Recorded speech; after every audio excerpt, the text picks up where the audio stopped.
Alice 97.3. Good morning. It's Monday. Hooray. You got to be more specific than that. It's 5:56 Monday morning. After a time change. Yeah. That's the thing. Right. Good morning, everybody. Good morning, everybody. We're on all cylinders today. Maddie's back. Hello. 800-400-3697. He, of course, is checking the text, so if you want to welcome him back or you've got questions for him. I don't know. Everybody's got questions. I know.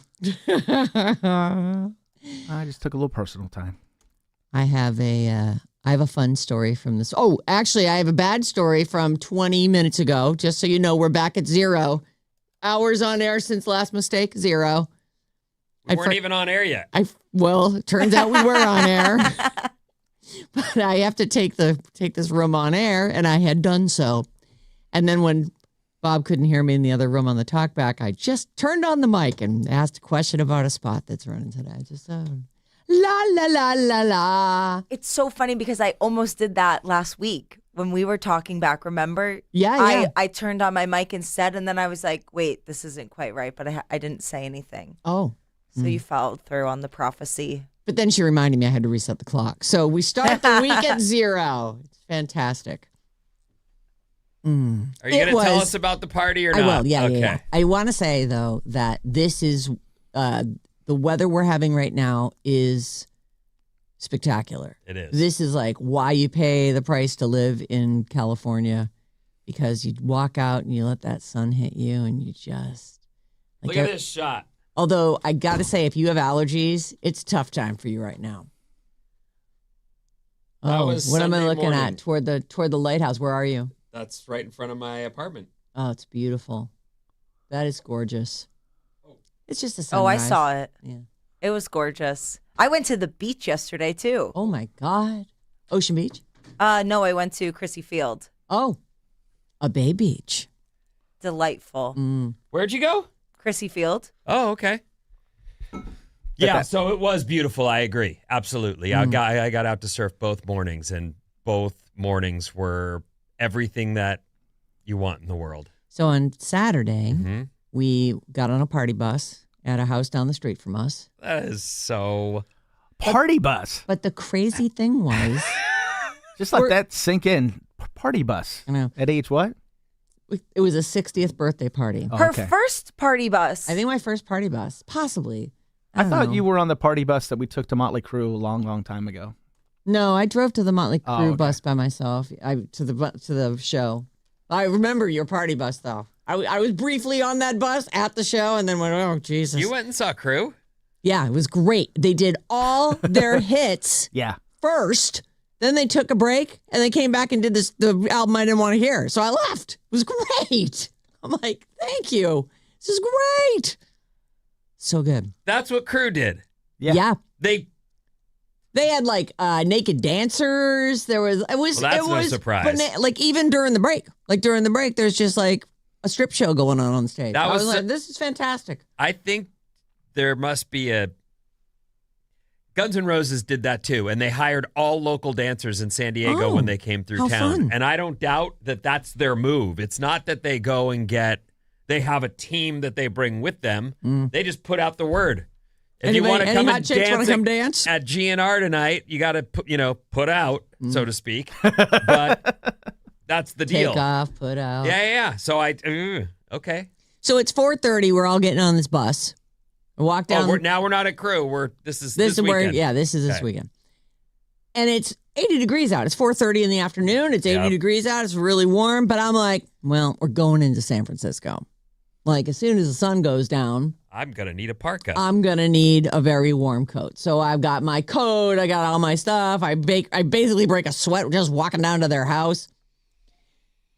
And that jacket and everyone's jacket and even people who were wearing because it was a 70s party. So everybody was like, bell bottoms or disco outfits, big wigs, crazy party glasses. Bus and a theme. Oh, it was great. And it was the guy who's a good friend of John's. His name is Sean. Happy birthday, Sean. Hi, Sean. He and his wife, Amy, and their kids and their kids' spouse and so a lot of family, just a ton of family, all different ages. Yes, Vinny, your hand is up. When you say all different ages, like a 4-year-old? Oh, no. Okay. Everyone could drink. Okay. Yes. They're all of an age, and a bunch of my kids went to school with a bunch of their kids. They're like a big Mill Valley family. As you were telling the story, I'm thinking, Sean, Amy, you don't bring 4-year-olds on a party. I know it's your bus, but you don't bring them. Right. Everyone was. In fact, we were almost all the way to the highway in traffic, and one of the girls goes, "I forgot my ID," and so we turned the party bus around, and we drove back. So basically, we left an hour after we were supposed to. It just takes so long. Like in traffic on a Friday, it was crazy. Yeah, you cannot. Oh, but boy. we went to the funnest places, whose names I do not know. We went to a place like real deep in the Mission, and it was we had some grabbed some burgers, and there were drinks on the bus. I mean, it was and there was a stripper pole on the bus. Oh, so that was fun. Yay! Did you get on it? No, What? please. did anybody? Yes, and I have video. Oh, good. Yeah. See it. You wouldn't be that interested. It's like my husband and boy. friends his age, and they were there's all these handles on the top of the bus. They were all doing pull-ups and just I don't know. Who doesn't want to see John on a stripper pole? Come on. There were lots of fun moments. Any injuries? Not that I know Yeah, that of. does John sound didn't have more any. like an injury. John's waiting to injury happen. was all day yesterday. So we get on at 4:30. We're actually back home, but we went to a place. Maybe you'll know some of these places. One of them was it was like a big arcade. Oh, in the Mission? Yeah, I think so. Well, there's one on DeViz called Emporium That might have been it. that I went to recently. It's huge. Like 2 levels and Yes. yeah, gigantic. Gigantic. All kinds of video games and skee ball. Yes, and, yes, and yes. basketball things, and it was fun. And then I can't really remember the last. Oh, and then we went to a porn bar. Like What? Cozy car? Was there like a waterbed and like fuzzy couches? I didn't see those, but when we had gotten A in there, porn bar. Yes, so we got in and we told our husbands what we wanted to drink, and the girls are all sitting at this, and there's a little movie. There's like a TV screen right next to us, and it's playing like all these skateboard videos. Oh. So I'm glancing at that, and all of a sudden I see boobs. I'm like, oh, and then but it flips away, and I go, hey, did you guys see? And they didn't. So I'm like, and then it happens again. So it'd be like a minute and a half of just like some guy skateboarding back and forth. And then all of a sudden there's like a full on all the stuff, porn, but for 2 seconds. Ah, sneaky porn. Very sneaky. And then I realize as I'm looking out of the booth, I see boobs on the ground. And I realize they've papered the ground with like centerfolds. And then, I don't know, lacquered over the top of it. Like old Playboys? And then And then I realize, I'm like, oh, we're in like a weird porn bar. This is crazy. I don't know if there's more than one porn bar, so it might have been Cozy Car. Yeah, it's Might like a have lot been. of There is- 1970s stuff. Mhm. Yes. Yeah, yes. it was all old school. Very weird seating. It's a cool place. Yes, all the booths seem to be like even like car parts. Yes. Okay, yes. so yes, that was the Ah. third place we went to. You went to a porn bar. So, and I had a bunch of drinks throughout the night, but midway through I started like, well, I'll take a water. Let me just take it easy What here. are you doing? Well, I just don't need to get blitzed in front of a bunch of people I don't know. So, and I was getting there. I was pretty buzzed. And then I'm like, I'm going to switch. I'm going to switch over. Was Girl Kisser Sarah? Did that ever make an appearance? Or Well, no? it's not that I didn't want to kiss the girls. It's just Oh, that, they didn't- weren't at that it point didn't yet. happen. Okay. So then on the ride home, I'm like, oh my God, John's on fire. So I enjoyed that show and took some video. And then the bus drops us all off. And I'm like, okay, so we're going to walk home. And he goes, oh, no, we're going to go inside. We're going to set up a fire. I'm like, oh, I'm going to go home. Have a great time. So I guess he was there for a few more hours and the party continued.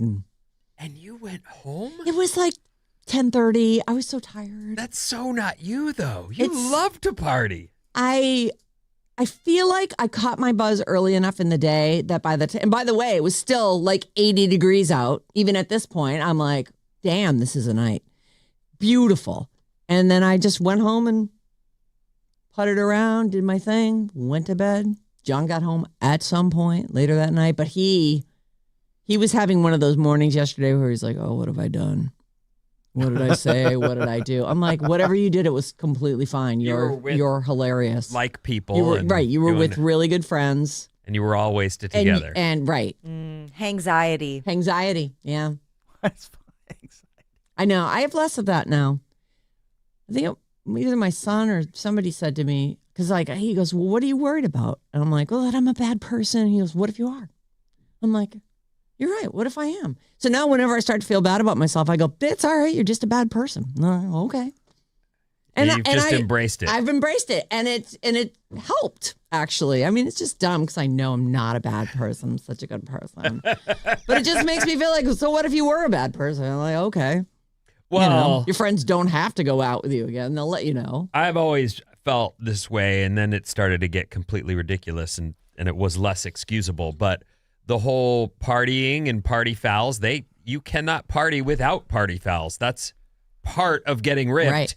Is someone's going to say something they shouldn't, do something they shouldn't. Yep. And that's all part of the good time. Agreed. Until someone, starts stealing money or humping your wife or whatever, getting out of hand. Until then you're like, some dude takes his junk out. yeah, what happened And here? it's like, okay, now this party's we've really got over. to, we gotta blackball that person. Yeah. With the one time you can maybe let it go. But when it starts happening on the Chronic, regular, right. it's like, okay, that person's just a mess. Right.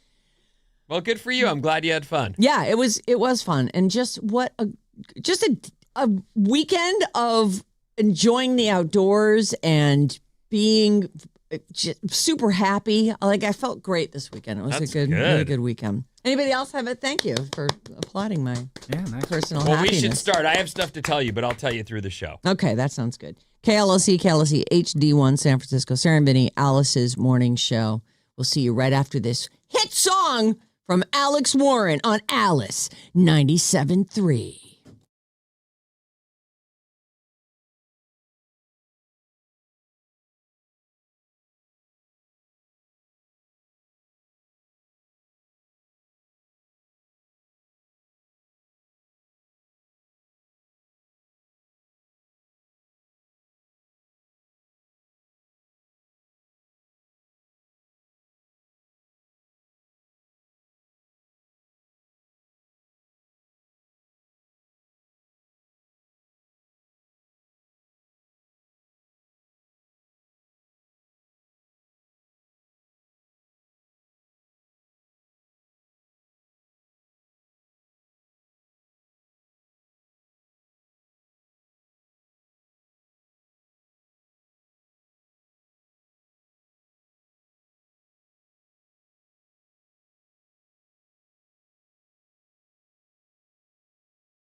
Alice, 97.3. Sarah and Vinnie, Alice's morning show, already kicked off the morning with our San Francisco Bay coffee.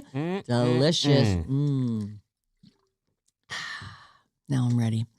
Creative energy. Hopped in my hot tub last night. Yeah, I didn't even bother trying to get into bed until like 9 o'clock last night.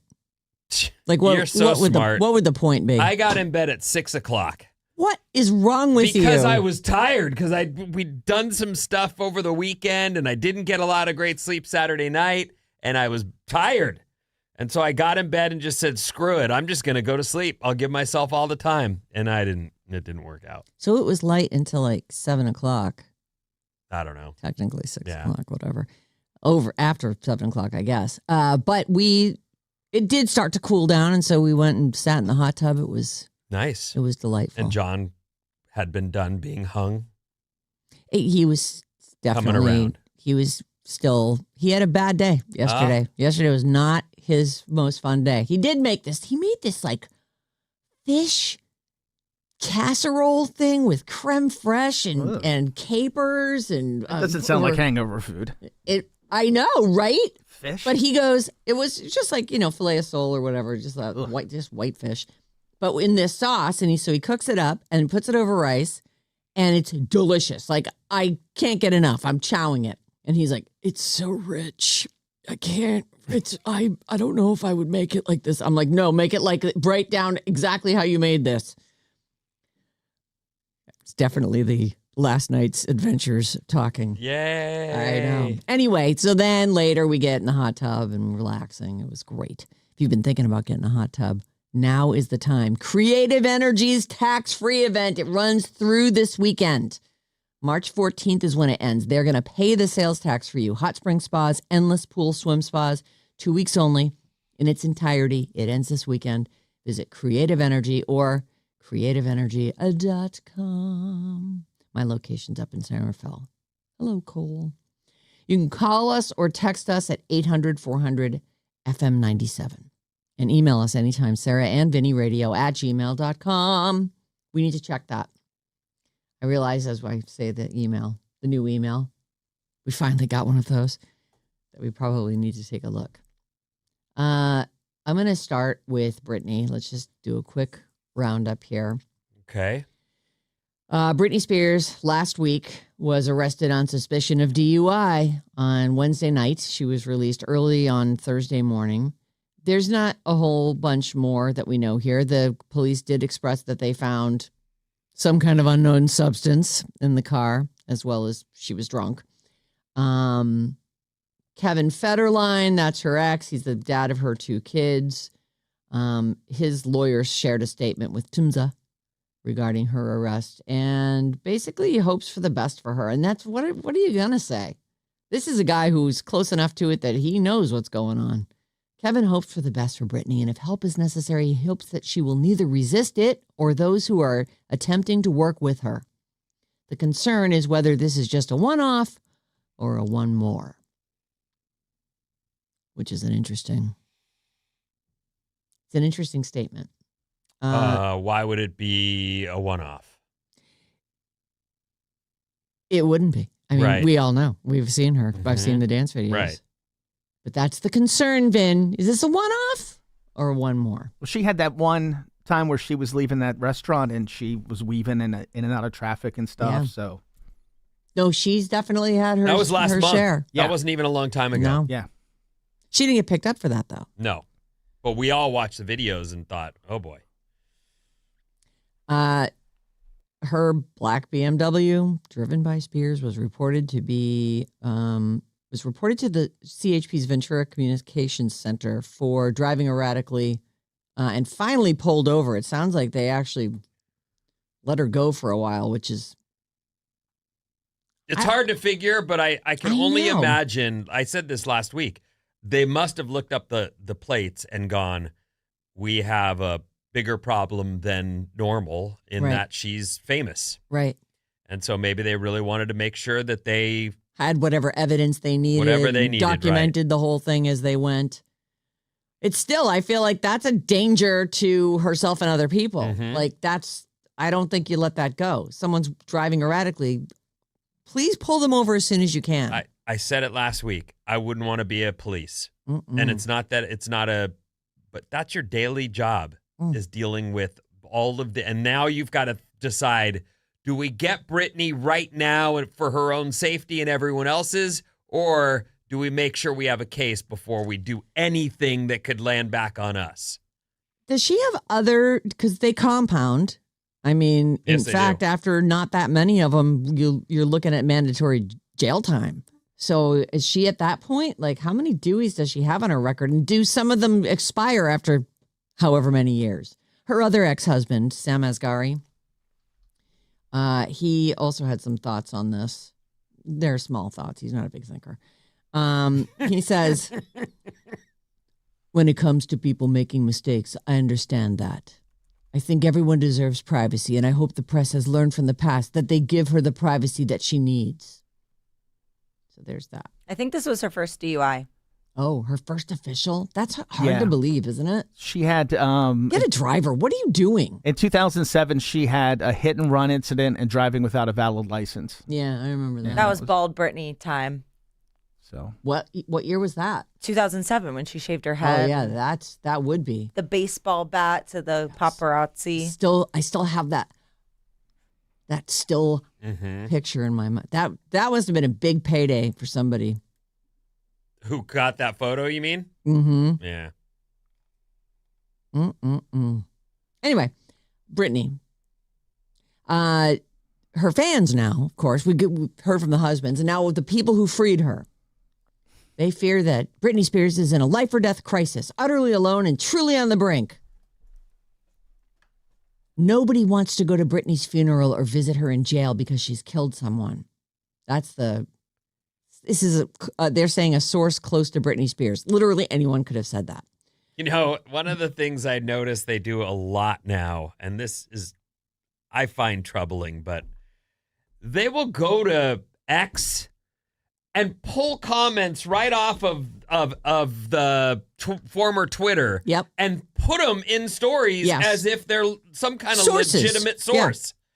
This person said, Yeah, and you go, what? You are putting in your story comments from people on Twitter. Okay. you know, it's been a long time since I watched morning news shows, but when they're on and I'm available for those, and I have noticed that they really kind of rely on kind of feedback. People will hashtag, I don't know, the Today Show. I don't even know which one I was watching. And I just thought, wow, they're commenting in real time on this story that's happening on this, you know, sort of news program. If there's useful comments, I can see why the Today Show would use it. I don't see why a reporter doing an article on someone is mining well, I need to juice this thing up. Facebook for I want to put something in there that'll be a little clickbait. A source said. A source? What freaking source? Literally here. anyone could say that. Anyway. Yeah. Go so on. That's really all I've got on the Britney situation. I did want to congratulate Lady Gaga. She's basically saying, you know what, should I just let... So Bruno Mars's record came out this past weekend. New Romantic or whatever it's called. And he was doing this call-in show. He's hosting like a radio call-in show, and one of his callers is Lady Gaga, and she revealed some romantic information. Oh, and they just made a video? Yes, okay. is what it sounds like. This is a promotional video. For him and Bruno his Radio new record, and- which, all by right. the way, shot to number one. Caller Number one, you're on the air. Oh, Gaga, hello. Pretty close. You're live. Oh, let's hear There it. you go. All right, what do we got next? Hi, Bruno. Me and my fiance have been traveling all year, but we're getting married soon. We were hoping that maybe you could choose a special song for us. I know that voice. That is my dear friend, Lady Gaga. Make some noise for Lady Gaga. If you're looking for a song to dedicate to your husband, I would say off this new album of mine, I would go with Risk It All, track 1. So I want to dedicate this one to Lady Gaga and her fiance. Michael, this is for you too. Oh, and then he breaks into it.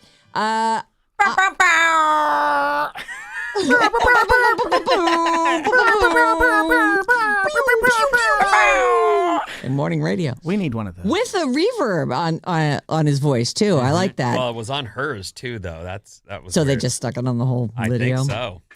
Remember there was that show in Philly, the Barsky's show, I think, and they used reverb on their voice. It was so weird. It was like a weird thing to listen to. Like, it was an older radio thing where they always had reverb on, and I worked with a guy who had to have the reverb in his headphones, even though they weren't doing it on the air anymore. He was so used to hearing it that they had to put reverb through his headphones because he just couldn't. I worked with a guy who knew the settings for his mic. oh, like here's how I want it processed. Yes. And I He would love working here because, I have so much control over what couldn't- audio. I just it never occurred to me that there are people who know to turn their bass up or people who know I want my EQ set like this. yeah, exactly. it's impressive. And certainly, I mean, it's very controlling, but you are making your money on the airwaves. Yeah, there it is. You might as well how I sound wanna how you sound. think you sound best. Right. I can say I've never done that ever. Yeah, I wouldn't even know where know. to start. I think that Bryn used to have like a machine where he could be the voice of God, right? He like had he a could lot have of trick changes, boxes, yeah. trick boxes, exactly. I don't have any trick boxes over here. I just go like this when I want. I just That's not- I cup the mic no. and I talk real No. low.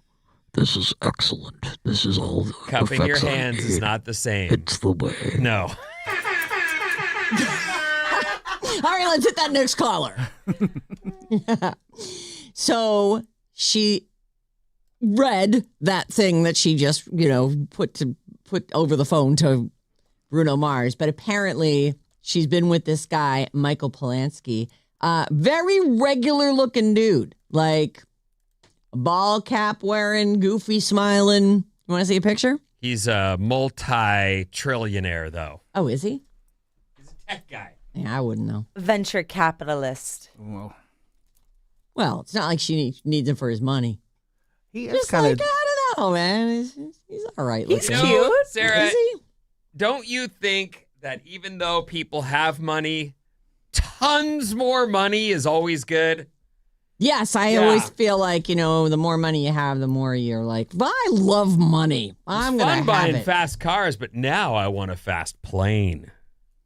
Oh, You know what I mean? Like, yeah. that's plane money. Oh, right. I don't. Does it say? Can you find me his net worth? I'd love to know. 600 million. Oh, what's she worth? She's got to be worth some. Yes, more or less. And by how much? Less by 150 million. Vincenzo? Less by 200 million. Half. 300 million. Oh, So I guess Vinny wins. I was Good going to job, guess Vinny. that. I didn't ask you. Yeah, I know. He went to Harvard also. of course he did. So smart. He's amazing. That's what Lady Gaga needs. Someone amazing, obviously. All right, so there's that. Next up, who is the Gimp? From Pulp Fiction? That is correct. That's the question. Well, isn't that the point? We don't know.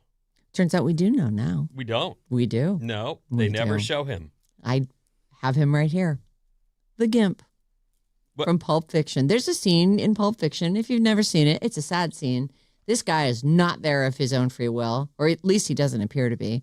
And there are actually a few people who aren't there of their own free will. This guy's name was Stephen Hibbert, and he has died at the age of 68. Would you like to see the Gimp unmasked? Yeah, I'll come over there. But Huh. Kind of Jeffrey Epstein looking. No offense, dude.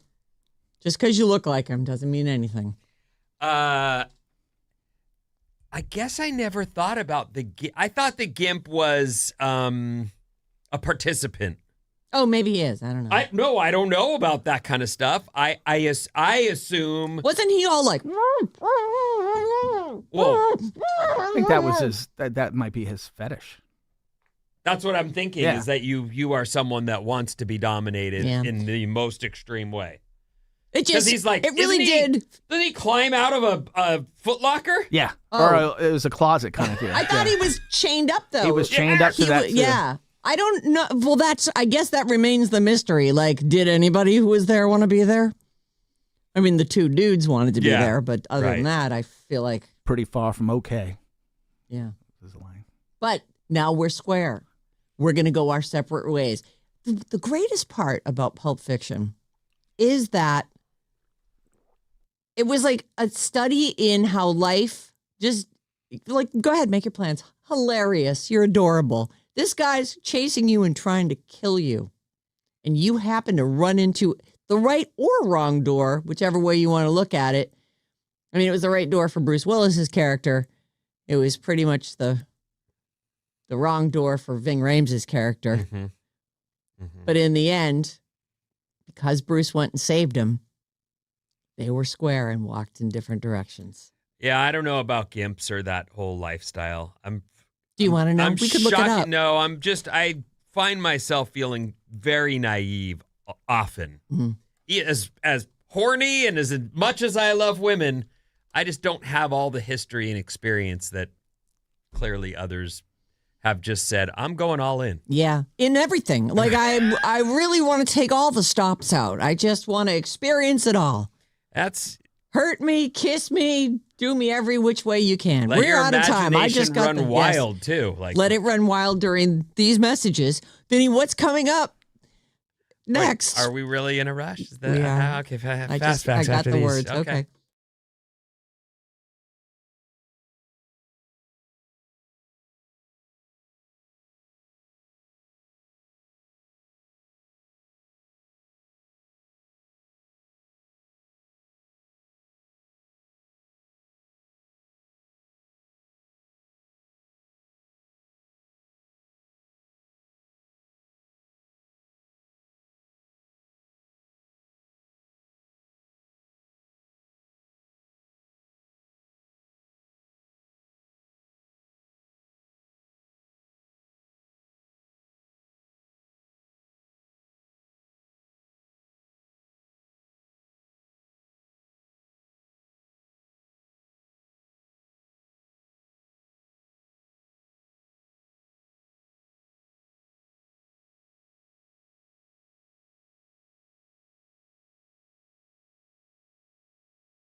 Alice 97.3, Sarah Vinnie, Alice's morning show powered by San Francisco Bay Coffee. Watch video clips from the Sarah Vinnie morning show on our YouTube channel. You can even watch us live right now. We're up, we're on. We're looking fine-ish. Just go to youtube.com/@RadioAlice973 and remember to smash that subscribe button.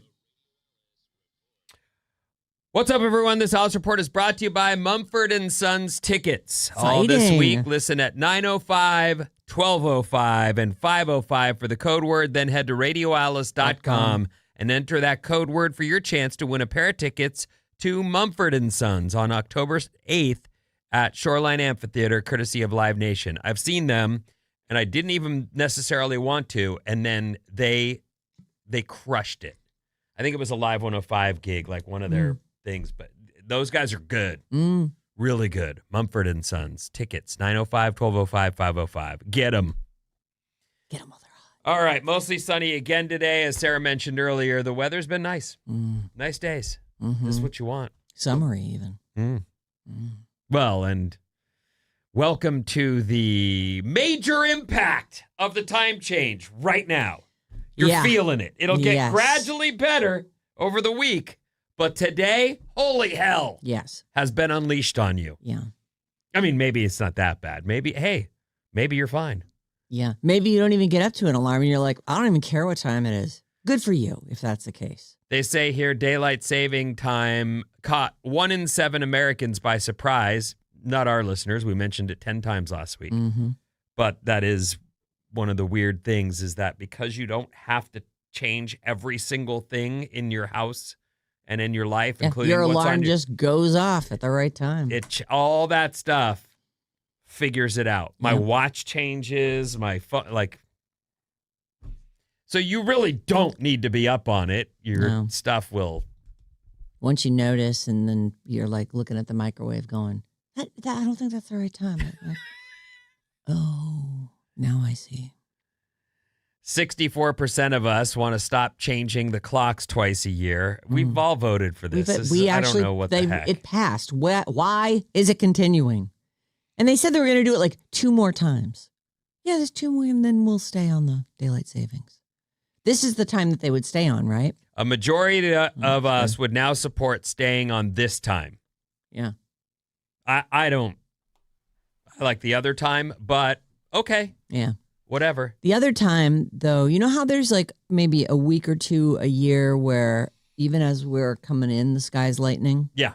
That is, so we wouldn't be as light as long in the evening, but it would be 4 in the morning and it would be light out. All for that. You are? Oh, I would be in the ocean at 3 a.m. Waiting for the light to come up. Early bird, Sarah. Gets the worm, Vin. Yeah. Yeah. All right. So anyway, time has changed, everyone. It's 6. Great. It's so great. It's not 6:39. Oh, well. You're late for everything today. How about a fast fact? I love fast facts. You know that, Vin. You don't even have to ask me twice. Oh, fast facts. Fast facts. In the United States, 1/3 of workers in hospitality and tourism are immigrants. That's not surprising. Nope. Not at all. I'm surprised. Actually, it is surprising. I'm surprised there's not more. That definitely feels like. I don't know if hospitality actually includes restaurants. It does. Oh, it does. I would think so. Yes, absolutely. Oh, then I would expect that to be more as well. Yeah. I have a very good friend who, he's Mexican, but he was born here, and he can speak both. Both. And he runs kitchens. And part of the reason he'll tell you, because you need to know Spanish to speak to your employees. Yep. That's the kitchen. Yep. Miami is the only major American city that was founded by a woman. Wasn't yesterday International Women's Day? Yeah. All 23 hours of it. Yep. Yeah. We didn't even get a full day. We got the shortest day. Oh, because of the time change. Yeah. What a rip. Isn't that funny? Typical. Literally, it's giving 75 cents on the dollar. Freaking typical, mans of the world. Oh, mans. Yeah, you guys are the worst. Miami is the only major American city that was founded by a woman. Her name is Julia Tuttle, and she owned a citrus company. Oh, and she said, we're going to have a town, and it's going to be called Miami. Florida. Mm. They got the citrus. They certainly do. Mm-hmm. They're the Sunshine State, right? Yes. We're the Golden State. They're the Sunshine State. Okay. The longest word in English is 189,819 letters and could take 3.5 hours to say. It's a chemical name of a protein called titin. They can't just call it titin? Well, they say here it's not in the dictionary. It's a technical word, so some people would argue it shouldn't count. But it is, in fact, a word, and it's 189,819 letters if you want to pack that away for a possible trivia question someday. Mm. Maybe you do. When I was a kid, they said anti-disestablishmentarianism was the longest word in the English language. But I recently heard you just let that flow right off your tongue. Do that again. Anti-disestablishmentarianism. You didn't practice that? I didn't. Oh. But I was recently thinking about the longest word because I heard that it had changed. And it was like a chemical compound thing, but it certainly wasn't the one that's 3 hours to say. This is the first time I've heard that. I don't know that. Hey, real quick, a couple quickies. Gas prices are way up. Yeah, way up, like over $6. And security lines in the airports are also seeing record waits. There's something to do with Homeland Security, and the TSA has they're understaffed. And so it's going to be a problem. Not every airport, not everyone's going to see an issue, but be aware. Like they mentioned Houston this morning as I was reading about it. And I think Houston's a pretty big hub. Yeah. Houston, 3-hour lines. Oh my God. 3-hour security line. You're going to miss. If you're me, you missed your plane. Yeah. Because I would never. Even I would miss my plane. I get to the airport usually. I try to get there 3 hours before my flight actually leaves. Even domestic? Yes. Wow. I try to get there because that builds in time for if there's traffic or there's any snafus or something happens. I'd rather sit for an hour at the gate than be late. This is what I mean when I say Sarah is so neurotypical. That's such like a normal, well-planned person thing to do. Thank you. Thanks for noticing. I would never do that. I would never do that either. And there have been times. And neither would John, so I never do get pre 9/11. I lived in Burlingame, and I used to drive to the airport with no time to wait, like to spare. You know, you're like, well, I want to allow for all the things. I would not allow for anything. I either everything goes my way, or I'll call mom on Christmas and tell her, sorry. You know what? That is, I'm sorry, but you just didn't want to go. No, you were actually hoping to miss your flight. That's not true. Sandy, I apologize for your son's behavior. No, that's not true. Don't say Vinny that. was the thread the needle guy. He wanted to walk in, wait in the line for the security, walk to the gate, and literally walk right on, be the last person to get on the plane. Yep. That's what he was looking to do. If I could stroll right through all of that onto the plane, then I did it correctly. Winning. Yeah. Duh. Yep. But I did miss Christmas once because everything didn't go Once. well. Once. Yeah. Another time I didn't want to go, so I just didn't even buy a ticket. But that's, not the same as missing your flight. Like I tried. I know there are people who will say, like Maddie's a West Virginia guy. He's going home. He says, I'm going home to West Virginia. I was going to Pittsburgh where my parents lived. That's not home for me at all. They're transient because my dad worked for the airlines. So they were all that 1 year it was Dallas. I'm like, come home for Christmas. Dallas isn't home. Yeah. I love you.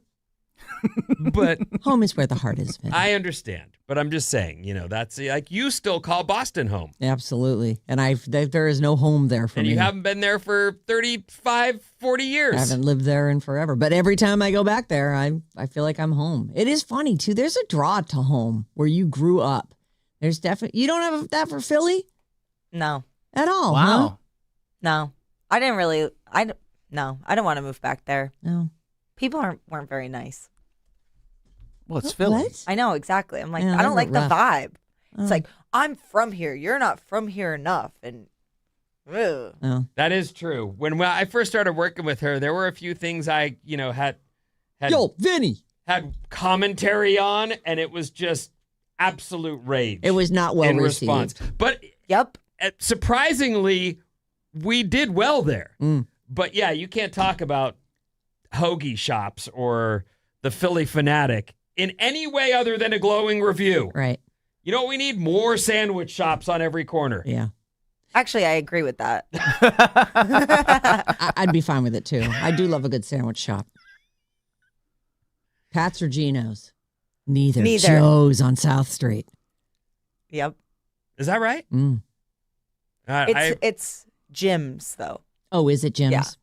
Well, it has literally been 30 years since I was there. I had them all, and I liked them all. I'm not in that Yeah, argument. a cheesesteak is a good item. If you get a good one, they're great. You get one here, meh. Yeah. There's a chance it's not going to be all that great. We don't know. Yeah.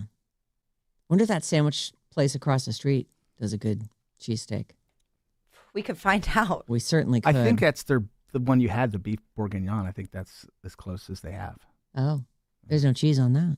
Well, You had a beef bourguignon? You split it with me, my friend. Oh, I like that. Yeah. Oh, that was good. That was good, wasn't it? Yeah, I'll take a beef bourguignon. Well, should we try the If cheesesteak? I'd seen the beef bourguignon on the menu, I wouldn't have ordered it. Well, the thing was, John and I went to this. I really am sorry. I don't. K9 It's sandwiches? KP49. KP49. They open in 13 minutes. Do you think they make cheesesteaks first thing in the morning? Yes, I do. I think they're heating up the grill right oh my now. God. But John and I stopped there and had a sandwich a few weeks back. I think it was the weekend of the NFL experience. And as we were eating whatever ham and cheese we got, I was looking at the reviews of the restaurant, and everyone was talking about that beef bourguignon sandwich. What is bourguignon? It's like, truthfully, I think beef bourguignon is like a stew. It's like beef stew. So it's sort of their version of that in a sandwich. I thought it was delicious. I did too, but bourguignon is not a word. Beef bourguignon. Yeah, it's like a beef stew. bourguignon. Yeah. A Russian man came back to his apartment after being away for 3 years. I'm back. He left for work to go, Got work. very busy. Hasn't been to his apartment in 3 years. But he's paying his rent. I think he owned it. Oh. I think he was the owner of it. Oh. Is this in Russia? In Russia, okay. A middle-aged man All right. from Russia. Fell into a bottle of Yatka. No. I'm back, baby. I crawled out. I'm finally here. I'm back. He shared a video of his apartment that grabbed attention and went viral in Russia. Oh. Which is always... Nobody even has phones here. I realize that, the things are pretty much the same. We're all human. Yes. We're all sort of experiencing human experiences. Like being addicted to our phones. But I don't expect to hear that something Russians went are viral posting. in Russia. I feel like there's trouble. Mm. Anything you might do. Certainly all the stuff we post would have you thrown in the Gulag. In the clink. The gulag. Right. The gulag, right. Oh, no, the KGB. They're here at my house. Isn't that the Russian? I don't know. Yeah. Oh, kid, come on in. His post quickly grabbed people's attention, and it went viral. What was the deal? In it, they say here that this man had returned home after 3 years. No reason. He'd left the window open, and it was filled with pigeons. Filled. And years and years Oh my of God. pigeon poo-poo, pigeon feathers. It was on the floor. It was covering the furniture. I'm going to show you a picture. This is a video, but I'm going to just show you the still. There's at least 30 birds just on the couch. All along the top of the couch and all along the bottom. Too bad about that sectional. That is quite a thing he's got there. Look at the floor. Honestly, if it wasn't for all the, the whole pigeon population and everything else, it actually has nice high ceilings, like a nice color on the wall. I can't believe He left his house for 3 years, and it never occurred to him, no, I've left the window open. Did Vorkuta, Russia, just make your possible retirement list? Oh, it doesn't look bad. All right. Well, but by not the that way, apartment. Birds are also on the chandelier. Oh, yes, I see them up there. Oh, my God. Who do you call for the what do you call type your mom into and you Google? say, Bird busters. I've done it. I left a window open for 3 years while I was on my work. It's actually kind of incredible that it's just the pigeon poop and the pigeons. Everything, like they didn't pick apart the incredible sectional. That looks like every seat reclines. That's a badass sectional. That's what you take from this story. I can't stop looking at it. Why? Oh, it looks it's bulbous. I don't want to and look looks at it anymore. comfortable. Except for the pigeon poop all over it. The owner doesn't think this is funny as the people online who, he's gone viral. And of course, all the yucksters But he are doesn't out think there. it's funny? He finds himself saying experts are estimating that the renovation for the apartment will cost between 1.5 and 2 million rubles. Oh, how much is that? $25K. Oh. Well, it's your own fault. sir. 1 You left your window ruble open. equals 1 penny Oh. here. Little over a penny. A ruble. 1 Russian ruble equals About a penny. About a penny. Yeah. Hmm. So $25K to get his apartment back to. It's a lot of rubles. What do you do? Start counting your rubles. Do you push them aside and take a nap on your couch? Like, how do you? It's very stiff. It has to smell, right? Oh, I was actually thinking after years of that and like the uric acid, like I'm actually amazed that you could breathe in there. Or that the birds even kept going back. Like it's so condensed. I guess it became their coop. No, we got a nice warm. Probably the heat was on. They were like, this is amazing. It's just, we love it here. What, we have to leave? I'm going to tell you something. Because you've said this about John, and I certainly know this about myself. The guy who's walking around the house for the 3rd time, triple checking the heater and the windows. And do I have my wallet? And is the thing done? And where my keys? Right. That guy would not have had this happen. That guy. This guy, though, the one that, left a window open and was gone for 3 years. And just forgot to come back. I had other things to do. It's only like cemented. I met a woman. That crazy circle I got to make before we can leave the house. While the kids and the wife are in the car. Doddle McNeverleaf. While I'm making sure we're okay. I've learned to breathe through it. Yeah, breathe through it, would you? And we have turned around on our way to the highway many a time as we run, because I'll start running through the checklist. Do you have your phone? Do you have your charger? Do you have your wallet? And so if something is missing, got to do a U-turn. He is of an age where he shouldn't end all the checks he does. I'm surprised he ever has anything missing.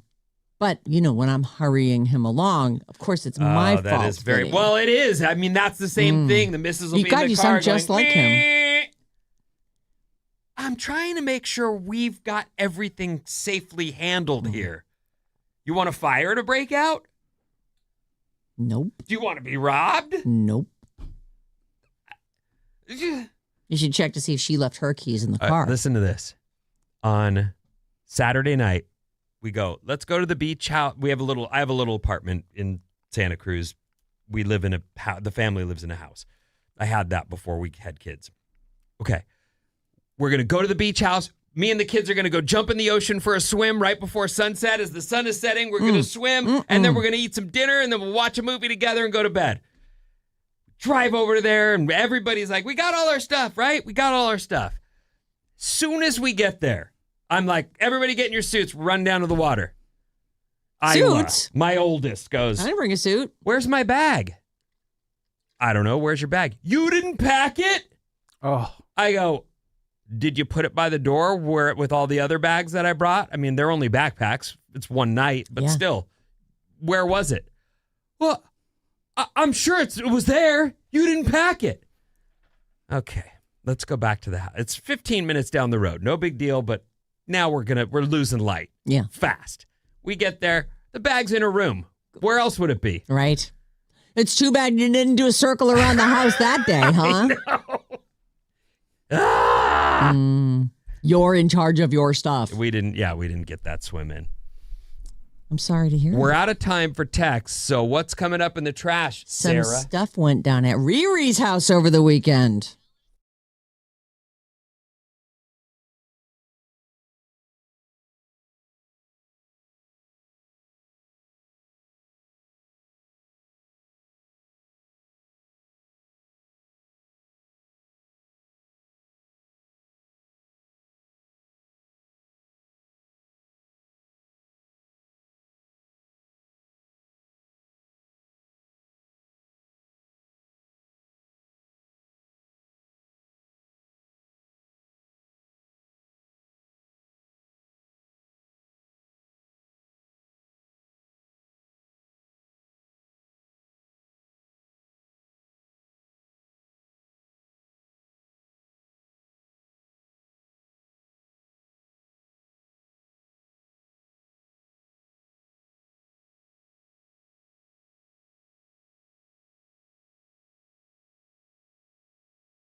Alice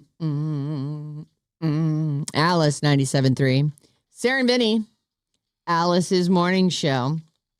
Enjoying our San Francisco Bay coffee. One small sip for a better tomorrow and a way better morning, especially this particular morning. This is a hard morning. Mm-hmm. Hard morning. It's like Monday squared or something. Yeah. I don't know, math. I shouldn't have said that. No, Monday that cubed. Sounds sure. Let's go with that. Anyway, you can get whole bean, ground, 1 cup coffee pods at Amazon.com. And in a lot of local stores, too. Look for San Francisco Bay Coffee. Delicious. Call us or text us any old time, 800-400-3697. You can email us, sarahandvinnyradio@gmail.com. And we are going to start with Rihanna. Rihanna. You don't have to correct me. I know I'm wrong. Rihanna lives in Beverly Hills. No big surprise. Is that right? She and A$AP Rocky, their 3 kids. Shots were fired there, and a woman was arrested. This was like 1 p.m. yesterday. Multiple shots fired at Rihanna's home while she was inside. No one was injured, thankfully, and the female suspect was arrested.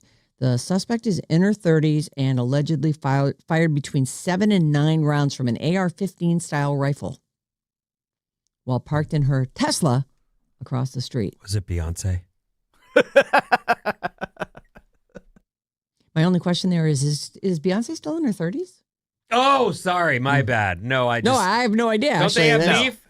Isn't the rumor that Riri was with her husband? And Jay-Z. Oh, that's who people think that he cheated with? Oh, Rihanna? there was more than others, just. yes. Right. I mean, listen, she was a little ingenue. He was Jay-Z the whole time. Right. How old is Beyonce? 44. Oh, you think? No, I know. Oh, you do know. Oh, well, we've looked it up. Yeah. Oh, that's even older than I thought. I was like, I feel like she just hit 40. I always thought she was like Taylor's age, but apparently not. What's Taylor now? 36? 36. Yeah, but we met Taylor when she was 16, or That's the true. world had some knowledge of her. At like 16 years old. Wow. Mm-hmm. Yeah. 20 years. Incredible. Eras. Here's to 20 more. More Taylor. I think we're going to see less Taylor. I think she's going to get married and have kids. And No, I don't think so. I actually feel like it's almost weird that she put out a record and then there's just been no more talk. Like they're still charting, but there's no other things. Right. For so long it was this tour All and these Taylor movies all the time, and this right. all this extra. Just a record and nothing else. Yeah. I hope she's watching TV and relaxing. Me too. And eating whatever she wants and not running 3 hours on a treadmill every day singing her songs at the top of her lungs. God, that just sounds horrible. Anyway, yesterday, around 1:21. You know what's more horrible? What? Being out in front of an audience and not being able to do all those songs that you said you'd sing Just for them. stand still. Just stand still. You'll be fine. Take deep breaths. Don't worry about it. Oh, no, in front of everyone. I'm out of gas. What do I do? How about a 1 hour show instead of a 3 hour Good show? point. How Yeah, about that? There's that.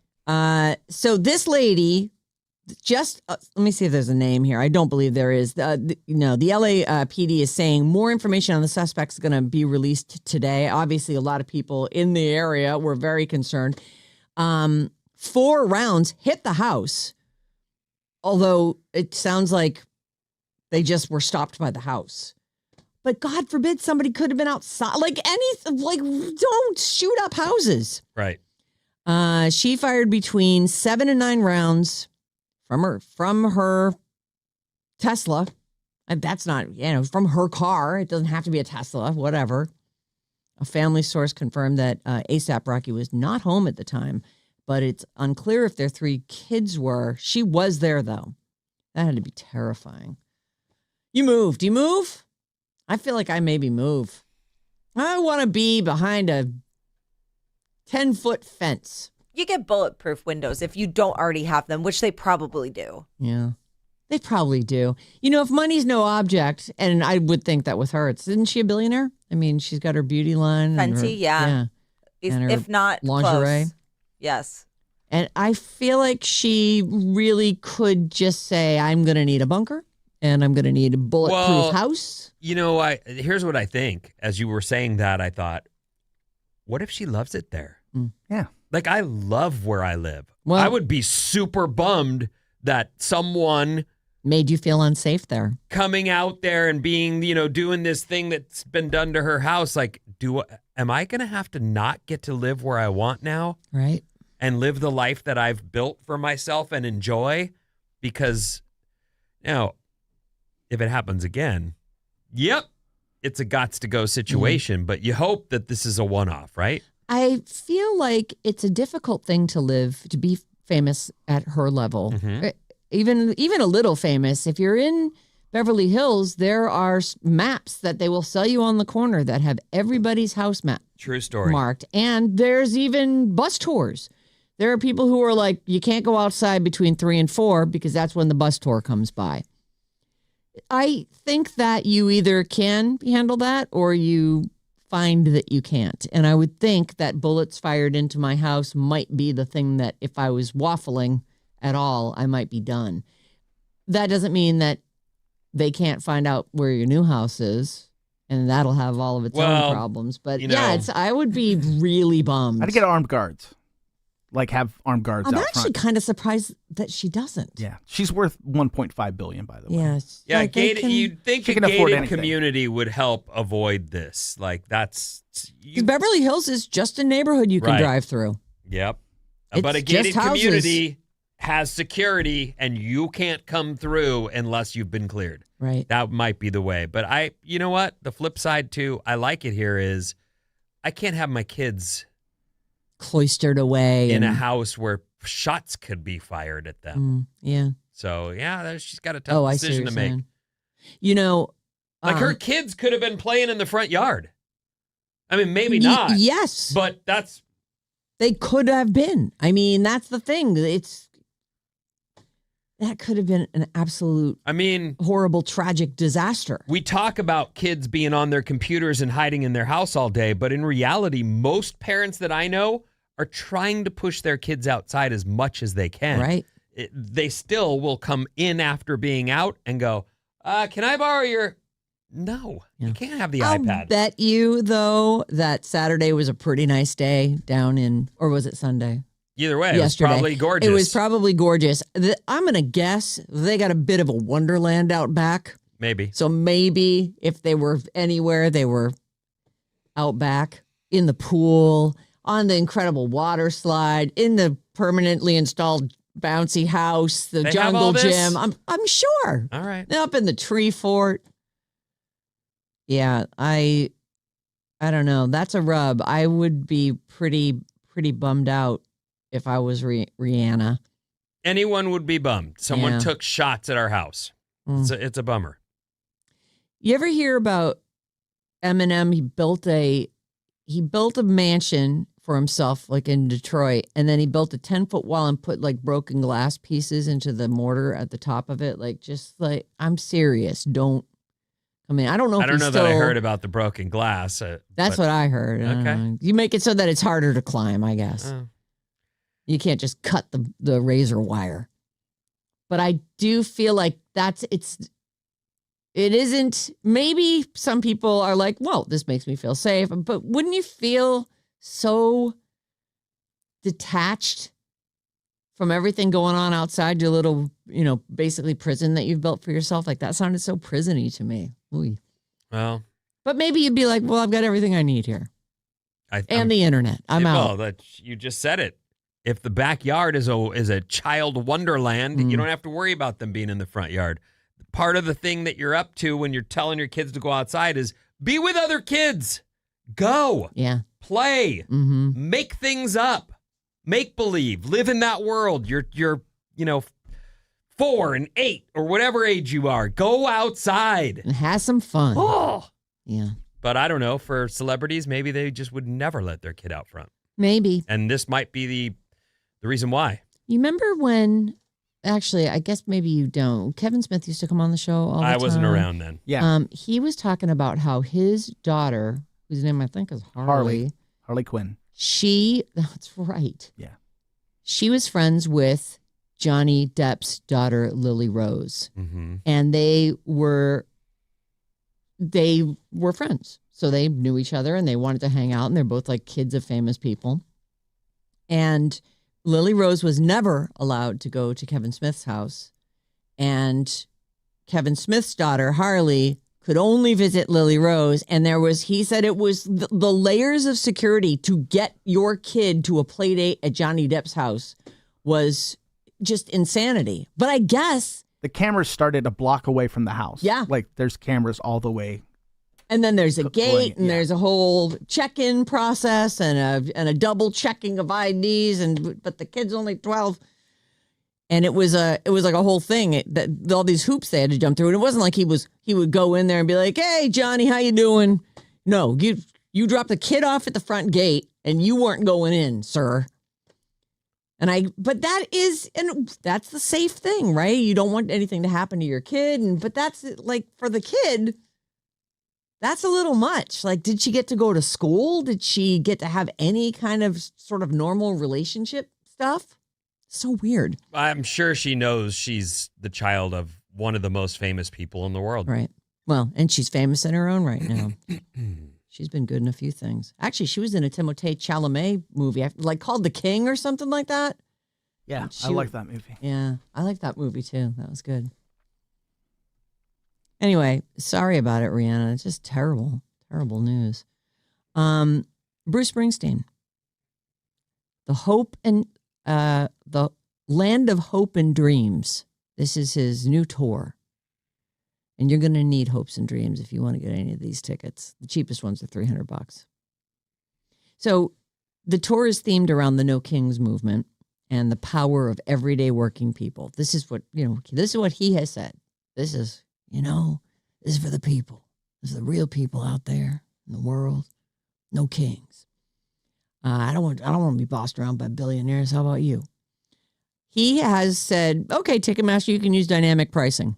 And they went, that's great. That is a great choice for you to make. So you basically need to have some money to burn to see him live. Many of the tickets, anything good, is going for thousands of dollars. And the cheapest ones are around $300. People online have been making jokes like, you are also catering to the upper middle class and the rich. Isn't that what we're fighting? And another one said, no King's tour, but priced for royalty. It's all fair, and this is nothing new. You're not going to see a major musician.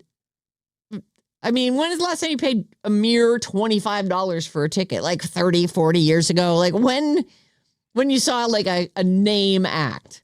Like, I don't know what I paid for Journey tickets or Ozzy tickets in the 80s, but like $40, and my mom was probably bitching about it.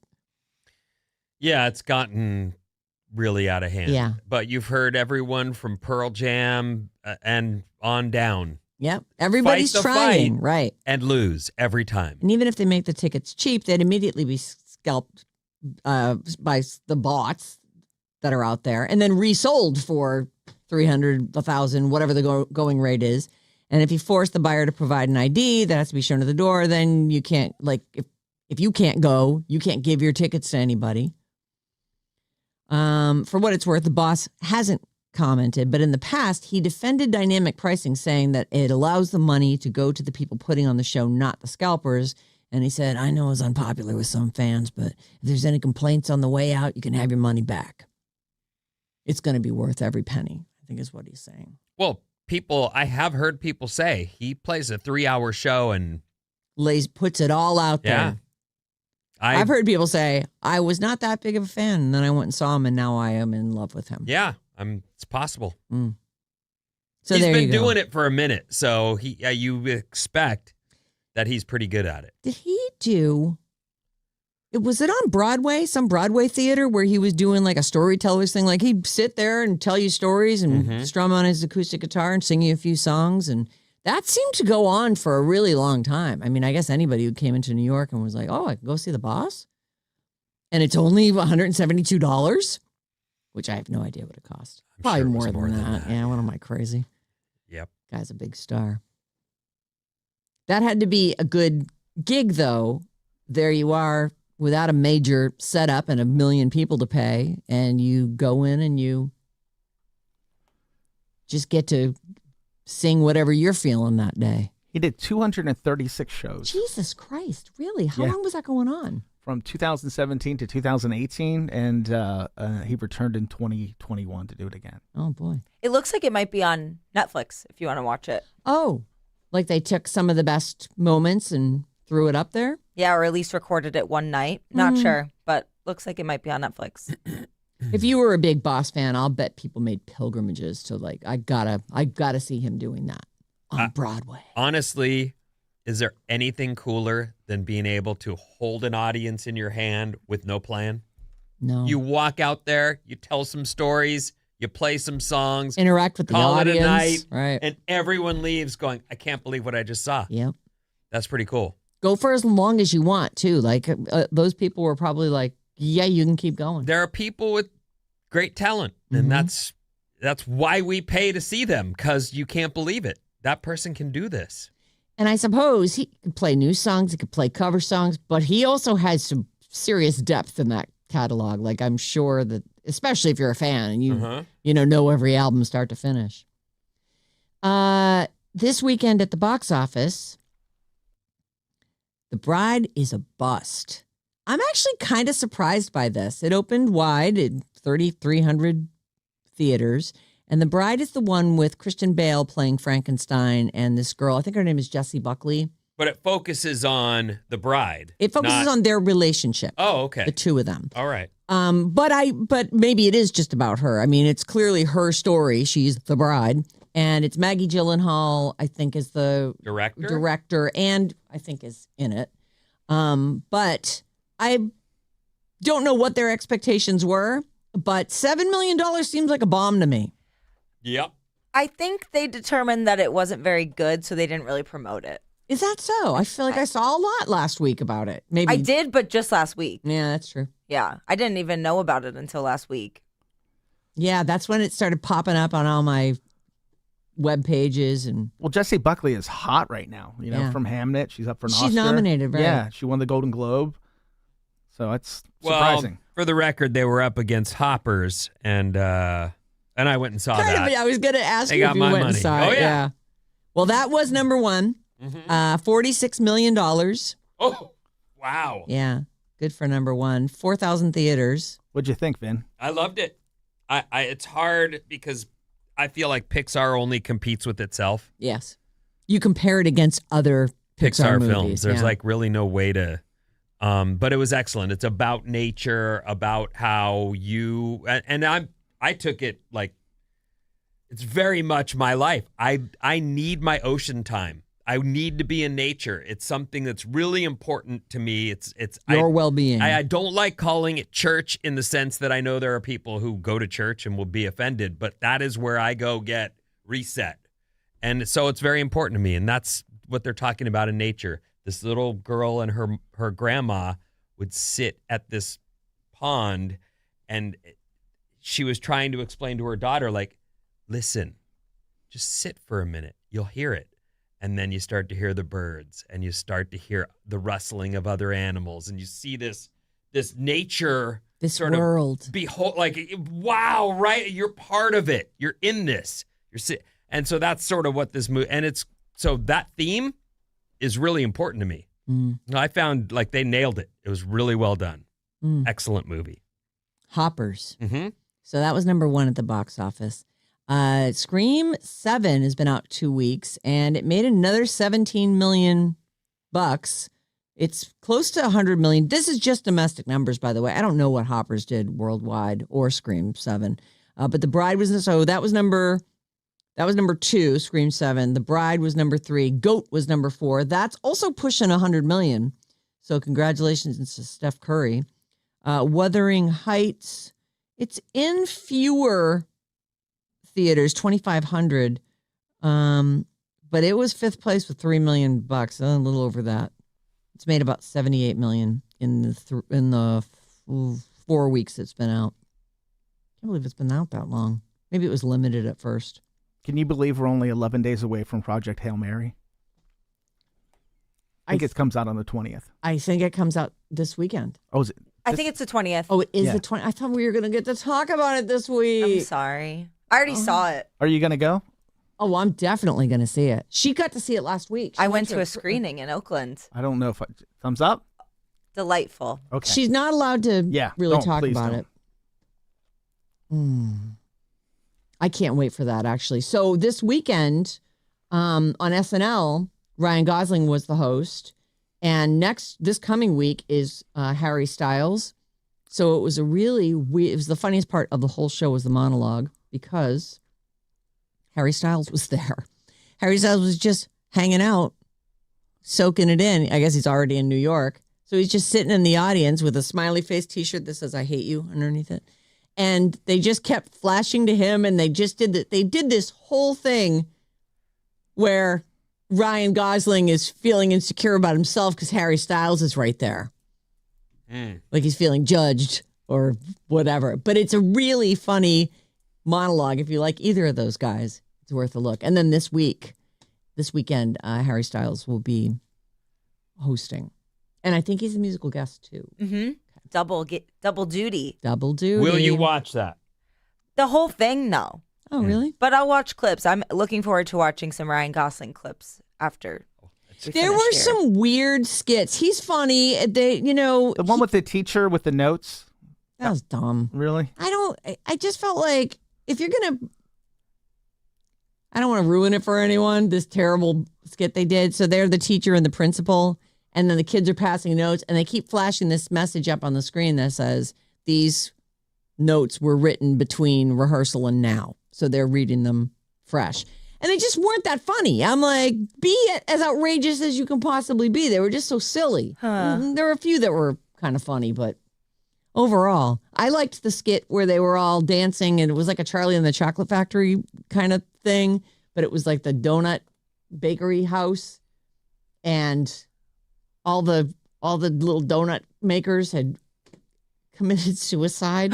I know. It went so dark. It went from this factory that looks like a wedding cake. It's just like so crazy. And then all of a sudden, there's this guy hanging as they open up the door. You're God. like, oh, what is happening here? I do think they're trying to be a little edgier this season, Gotta it be seems something. like. I think it's super interesting that Bob mentioned the clips, because I do think that show, more than maybe any other show, lends itself to this bit was good. Watch this one. These others, don't bother. Never mind with that. Yeah. All right, what's coming up in the news? E-bikes and more after these.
We're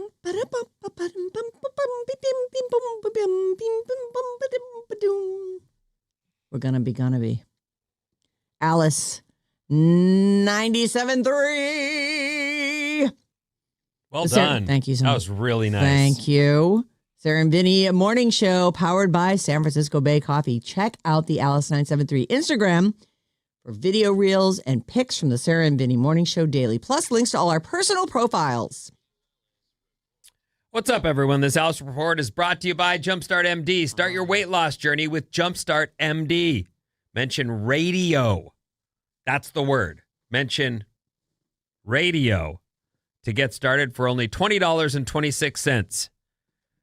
Call 855-JUMPSTART or visit jumpstartmd.com. That's jumpstartmd.com. What does your shirt say? Hard mode? Hard mode. It's for Wordle. Okay. Yeah. I do it in hard mode. Do you do Wordle with other people? I do it with my cousin Brad. Okay, so you guys are each from your separate locations, right. Sort of. And then you can go into the thing and show your work. Christina does that too with other people. Yeah, it's fun. Are you winning? No, he kicks my ass. He's actually really good at it. But so I feel good when I beat him once in a while. This is Brad, who's not well, right? Right, Brad, who uses his eyes to type. Yeah. It's crazy. All right. Mostly sunny today. Nice day ahead. Another one like yesterday. God, it's been so nice. Yeah, really nice. Mm. Wonderful sunrises, wonderful sunsets. Mm. This is beautiful. This is when. Yeah. And once summer gets here and all of the vacationers come to town, you start to go, well, I get it most of the year. And, you know, I can all put up these with a little businesses traffic. need the traffic and Right. the visits. Yeah, so that's you true. just got to suck it up. People in Hawaii deal with that year round. Did you get over to that Salty Otter I didn't. place? No, I didn't. We were Bakery? Is that what it is? No, it's a restaurant, but I don't know.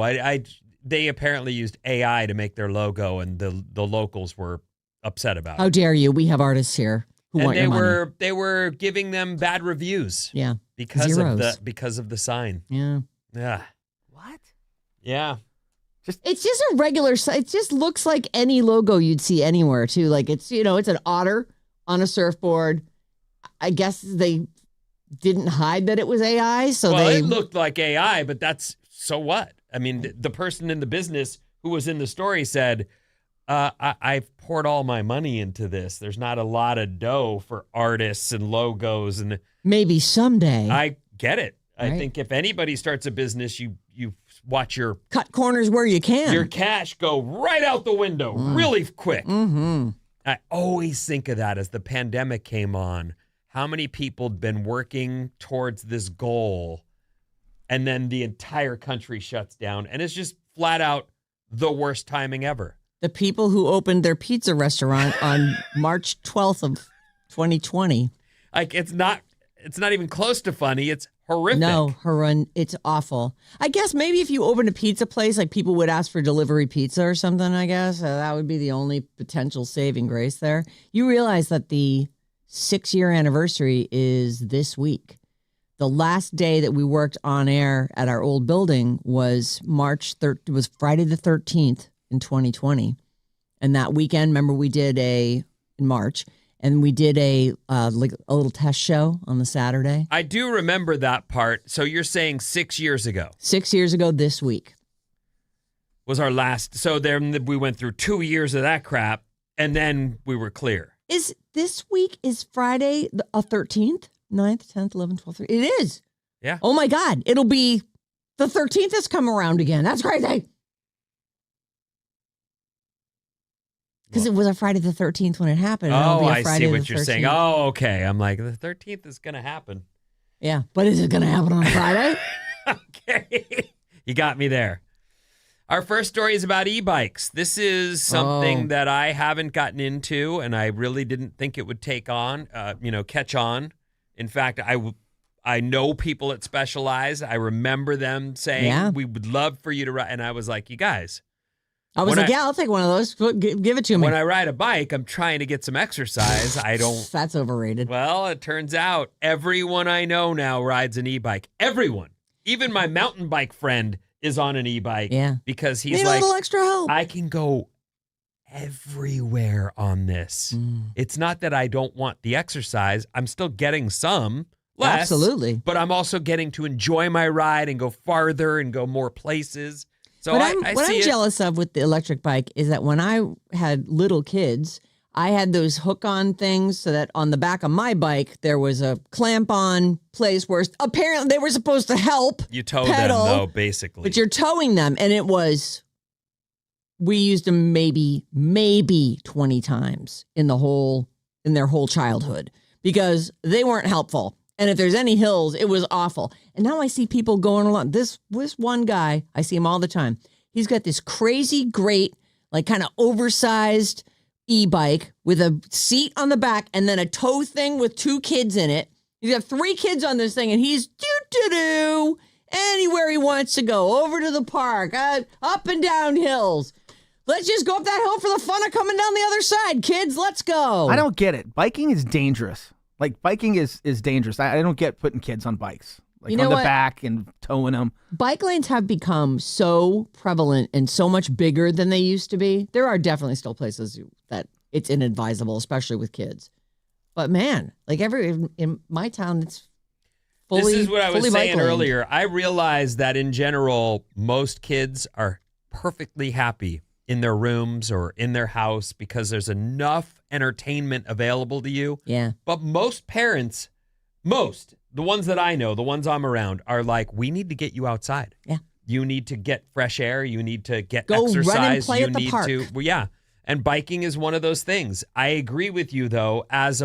I love bikes. I grew up I raced BMX. I've grown up riding bikes my whole life. My dad owned a bike shop, for Christ's sakes. Like, I love bikes. I don't ride them anymore. And what's weird is I think I feel more safe on my mountain bike in the hills than I do on the road with cars. Yeah. And so roads I are agree scary. in that I wouldn't really want, my youngest to even ride down to the gas station around the corner for a soda. I'd be like, I don't think so. And I'm pretty lenient. I'm usually like, let's let them have a little childhood here. Like, give them a break. You live near a main road, though. I You know. don't I'm just want saying. that. There's a lot of times I'll be like, they'll ask if they can go to the park, which is down the street, a little ways, through a fence and around a corner. And I'm usually like, yeah, you can go. And mom just looks at me like, Doesn't she want the break too, though? She's not going to fight you on that. and we let them and they do okay. But I'm just saying, in general, I agree with you. Biking can be very dangerous on the road with cars. E-bikes have become this thing. Now, I didn't realize it at first. A lot of parents are also giving their kids e-bikes because now they don't have to drive their kid anywhere. Right. That will absolutely help them get someplace without working.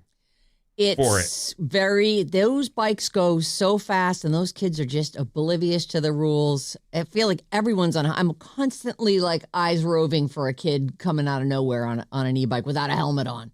But it's true. I would have sent my kid to practice or the thing they had to do at school or whatever it is. If they had had an e-bike, I would have been like, yeah, be careful. E-bikes, because they can travel at greater speeds, are basically the cause of a lot of trips to the ER.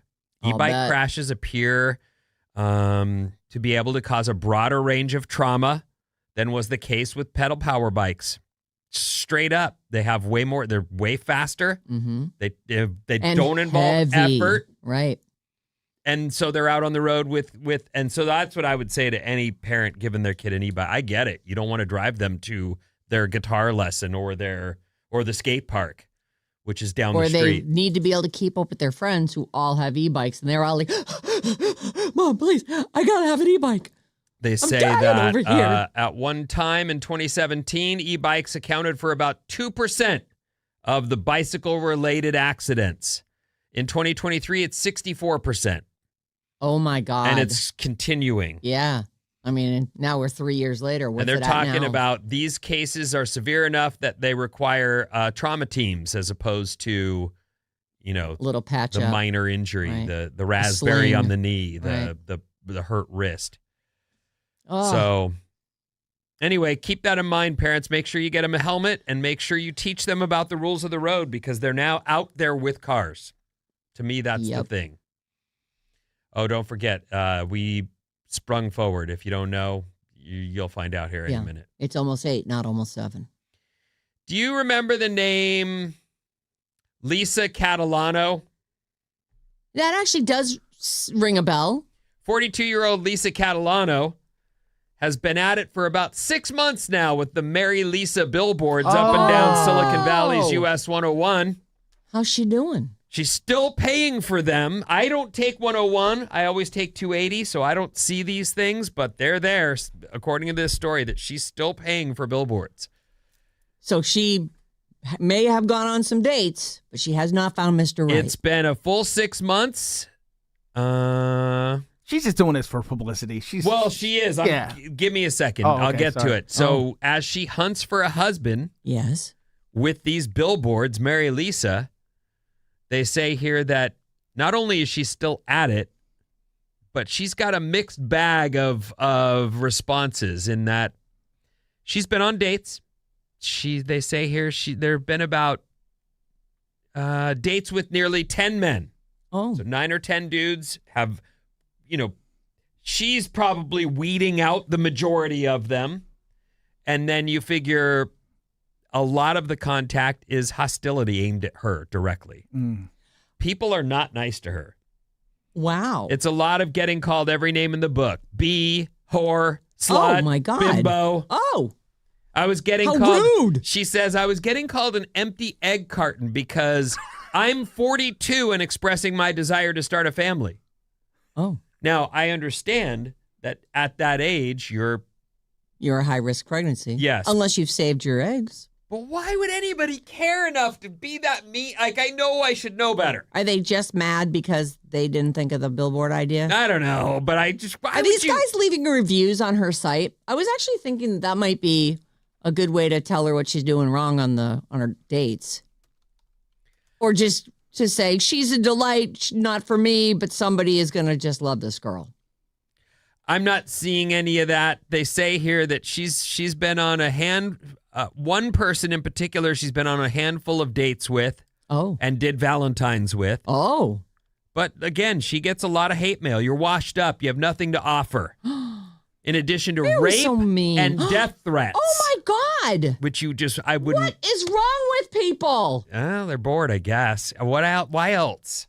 Well, she started a personal dating website, so she's kind of turned this into a business. Well, that's what I was going for. So at the very end of the story here, they say she seems to be working with Kron on a docuseries about the whole saga. Oh. So she's promoting her docuseries on her webpage, and Kron is promoting it on their website too. Oh. So maybe we'll get to see all of this. That would be very interesting. So I guess they're taking cameras on the dates too? That would be interesting. It feels less genuine. Yeah, it feels, now it feels like business, not. Right. Not like she can do what she wants. Search for love. They say that some of the people have been weeded out because she's asking them to sign, what do they call those things? Non-disclosure. Yes. She's asking daters to sign away their rights to their own story. Oh, like a release form. Mm-hmm. Like I can tell your story and you can't. Right.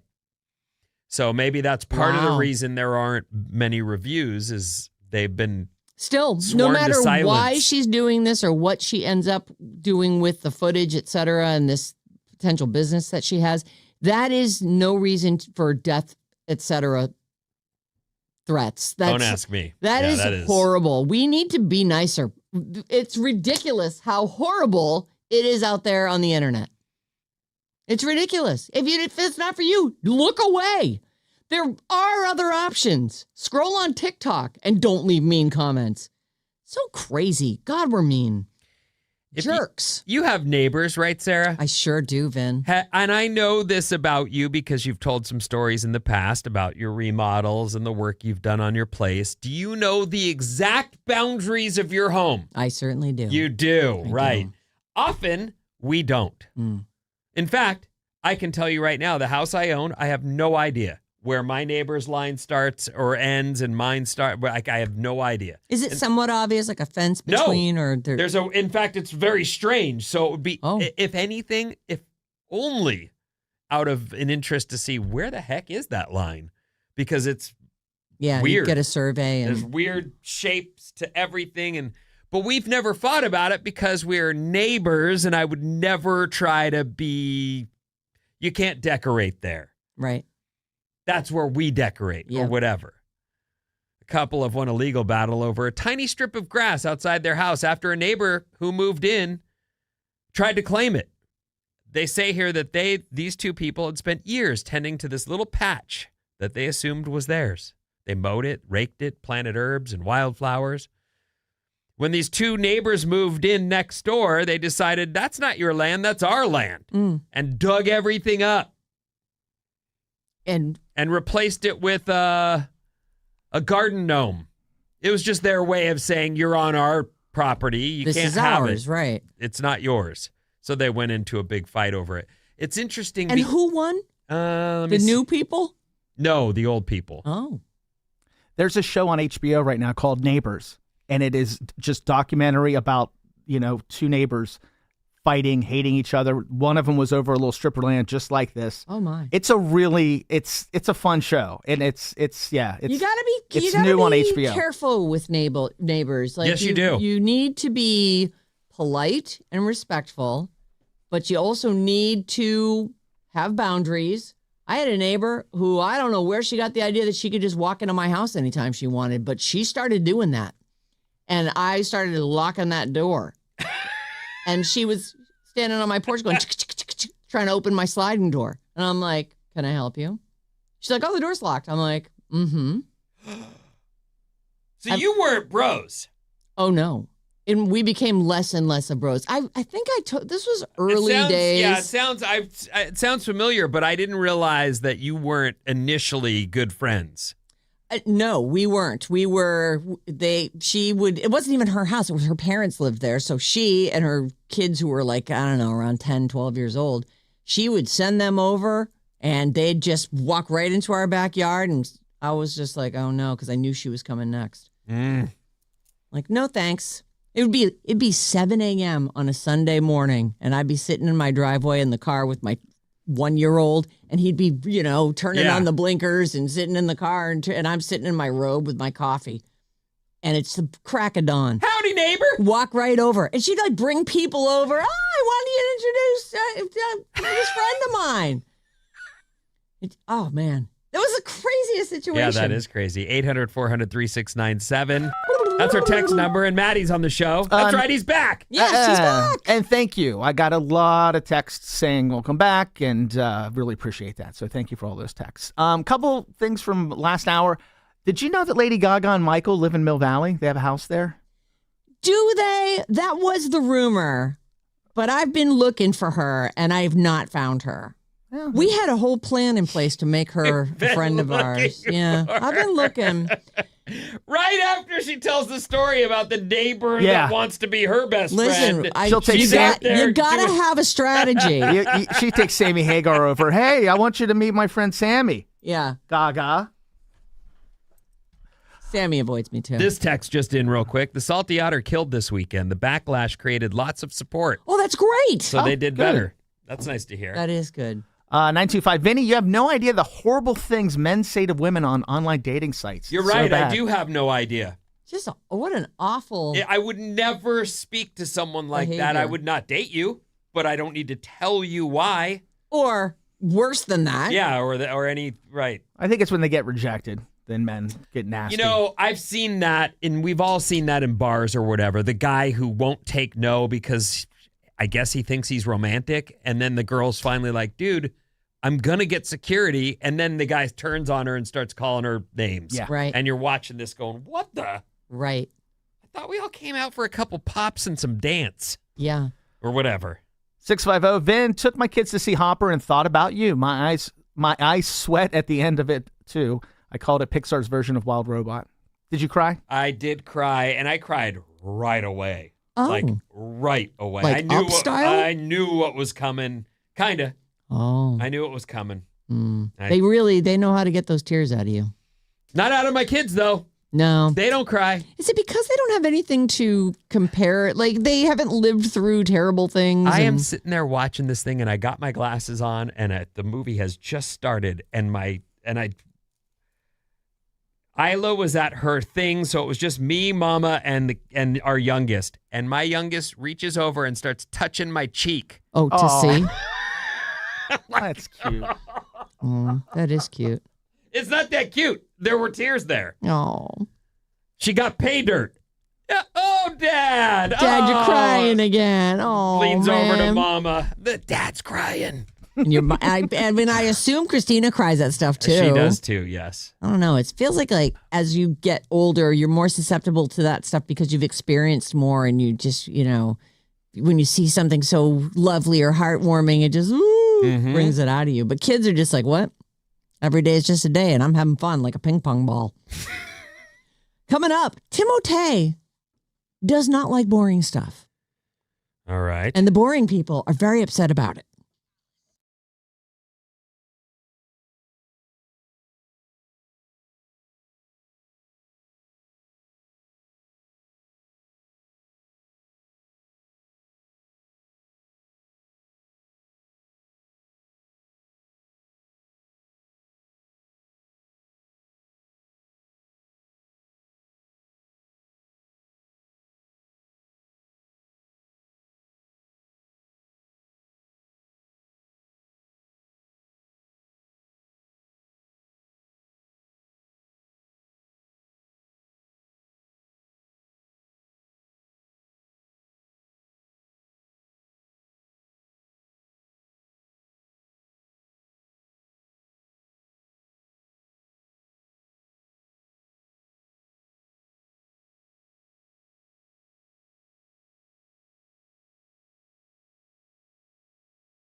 Bad Blood. Hey, Alice, 97.3. Sarah and Vinnie, Alice's morning show, fully caffeinated by San Francisco Bay Coffee. Mumford & Sons, we've got tickets. And we're giving them away all day, all week. 9:05, 12:05, and 5:05. We'll give you code words. You'll enter in. And the next thing you know, you're going to Mumford & Sons. They're good. They surprised me. I wasn't expecting them to be as good as they were. I want to say last weekend on SNL, they were the musical guests. Is that right? I think so. I'm not sure. I feel like I just saw them on TV recently. You can call us or text us anytime, 800-400-3697, and email us at sarahandvinnyradio@gmail.com. Did I mention that those tickets for Mumford & Sons, we're doing that at 9:05? You didn't, but that's, yes. And Mason has you at 12:05, and it's Jane at 5:05. They were on SNL February 28th. Oh, okay. Yeah. I thought I just saw them. I guess I didn't remember. It's on. Timothée Chalamet versus opera and ballet. It's almost like I wrote a poem about this. Timothée Chalamet. Turns out he's a bit of a snob.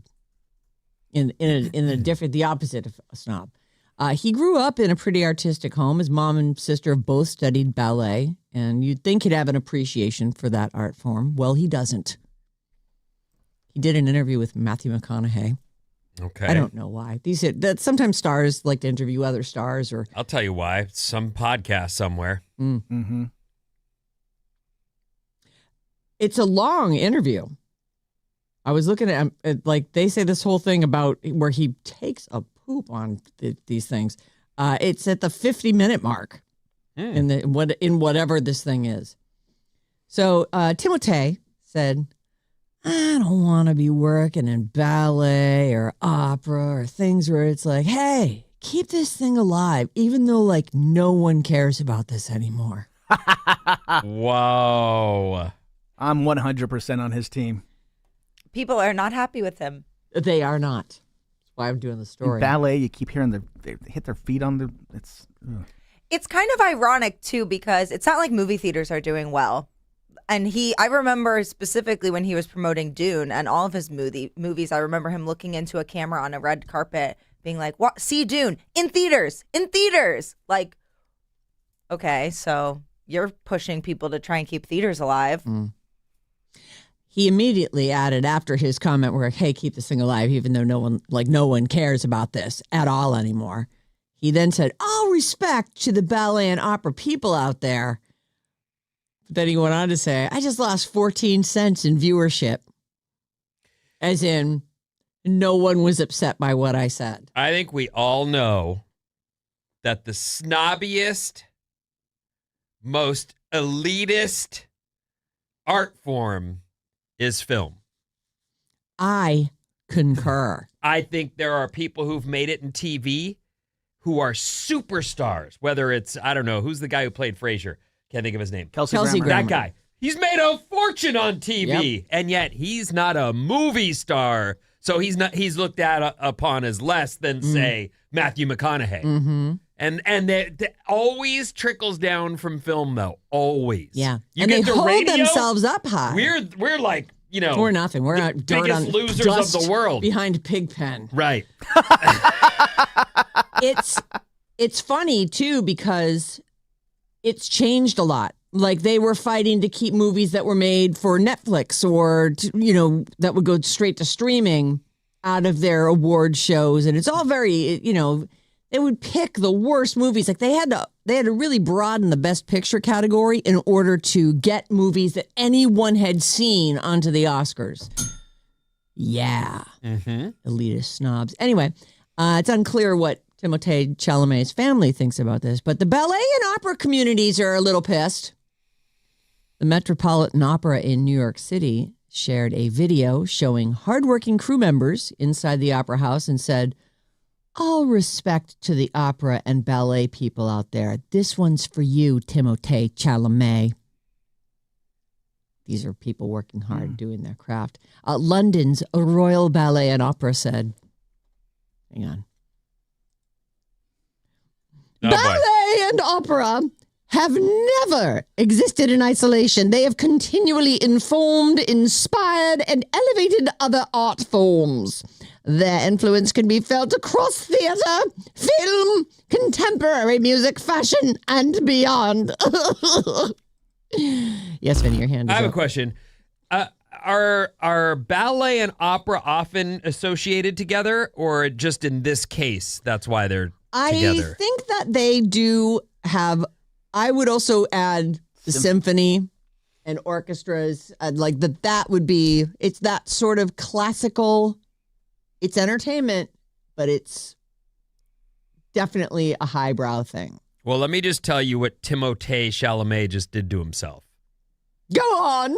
His first child is going to want to go to ballet and going to want to sing opera. And he's going to have to go to those things all the bleeping time. And he's going to find himself even kind of tapping his toe at that musical he's sitting in. And he's going to say to himself, I never liked musical, but here I am. Oh, funny. Enjoying it. It's funny because I actually separate out like musical theater and plays from, even though opera is basically a musical, it's just that you can't understand it. It is a story that's being told through bad singing. I mean, great singing. I great. never liked musicals. Never.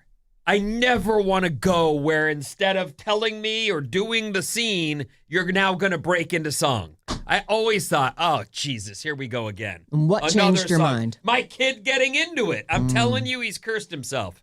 He's going to be in ballet in no time. Megan Fairchild. Uh-huh. A New York City ballet principal. Is she a prima donna? No. Prima ballerina. Is that a prima arena? She shared this on social media. And Timmy, I didn't realize you were a world-class dancer or opera singer who simply chose not to pursue it because acting is more popular. Ballet and opera aren't niche hobbies people opt out of for fame, in exchange for fame. They're disciplines you can only enter if you have the rare ability for them in the first place. No. Like I do. Megan Fairchild of the New York City Ballet. Well, that's not really helping the PR. Yeah, that didn't. Text from 310. Blame Kylie Jenner. For what? For his snobbiness. I don't know. I can picture her crying at Figaro. Is that one? No.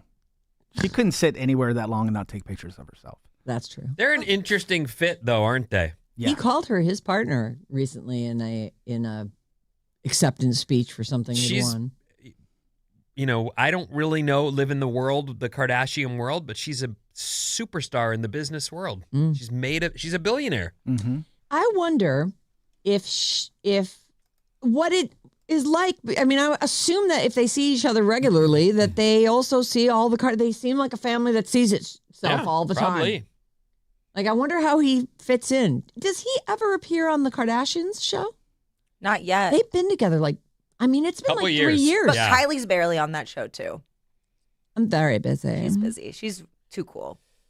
Even if you've got a name, to build $1 billion business, you've got to do the work. And I think most of us, and I would even include myself in this, I don't have the drive to work that hard. Not that hard. There's a clip on the internet of Timothée getting up for an award. I think it was for the Actors Award. Yeah. And he boosts him. She's sitting next to him, and her butt's, she's got a nice big butt. He puts his hand on her butt and uses that to stand up. Oh. And like it's a shelf he can rest his hand on? Exactly. Nice. They're tight. To be fair, in this story, Timothée was trying to make a point about serious movies and blockbusters and how some people believe that movies need to be fast-paced and thrilling to keep movie theaters from dying out.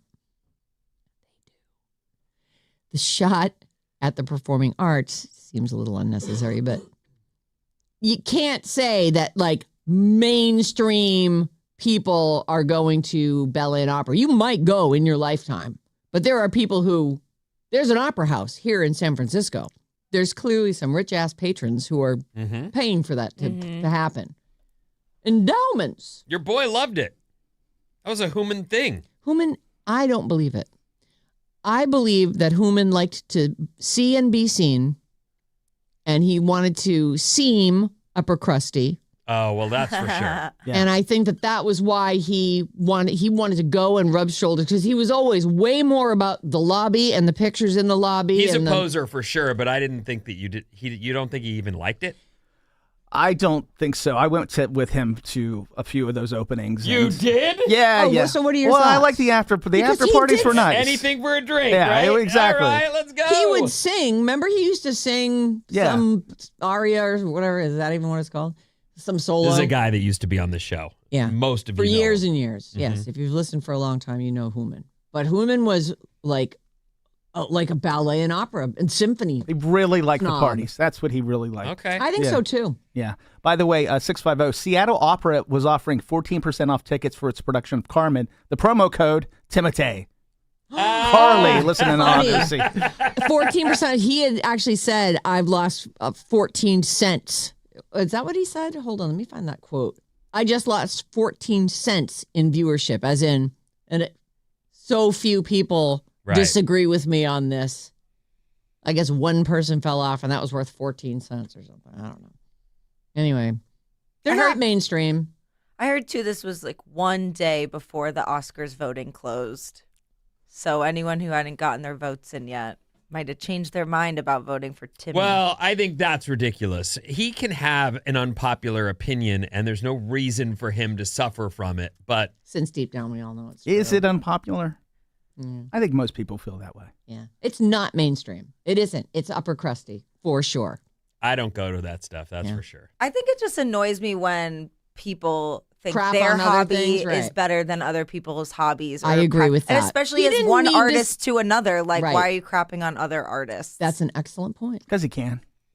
Mm. We'll But see if should he he? can on this Sunday Yes, at the we will. Oscars. Well, the Oscar is not going to him either way. I agree. I think that Sinners is going to win. It's looking like it. Somewhere here I have our rundown, I'll tell you so something we'll know this though, weekend. that flashed through my mind when you were just talking about how movie theaters believe you've got to have a blockbuster blow up. Frankenstein, the first half of it was woefully boring, and I was falling off and done Beautiful. at the halfway point. Mm-hmm. And then I went back because I love our Bobby so much, and I didn't want to disappoint her. Yep. And it turns out that movie is great. Yeah. You just got to get to that. You've got to other get to the half. great part. Yep. Yeah. Marty Supreme is an exercise in frustration, that movie. You tried to watch that, I didn't you? fell off that, and I won't go back. He's I just loved it. The character's just, I liked it a lot, but I like hear he's just unlikable and unlikable and just nothing but sabotaging himself the whole movie. Just a scammer. Yeah. That guy. He's a bulldozer. He's just trying to he has one goal in mind and he's going to do anything he wants to get there. And he Through just ping leaves pong. carnage. Yeah. Well, don't make fun of his passion.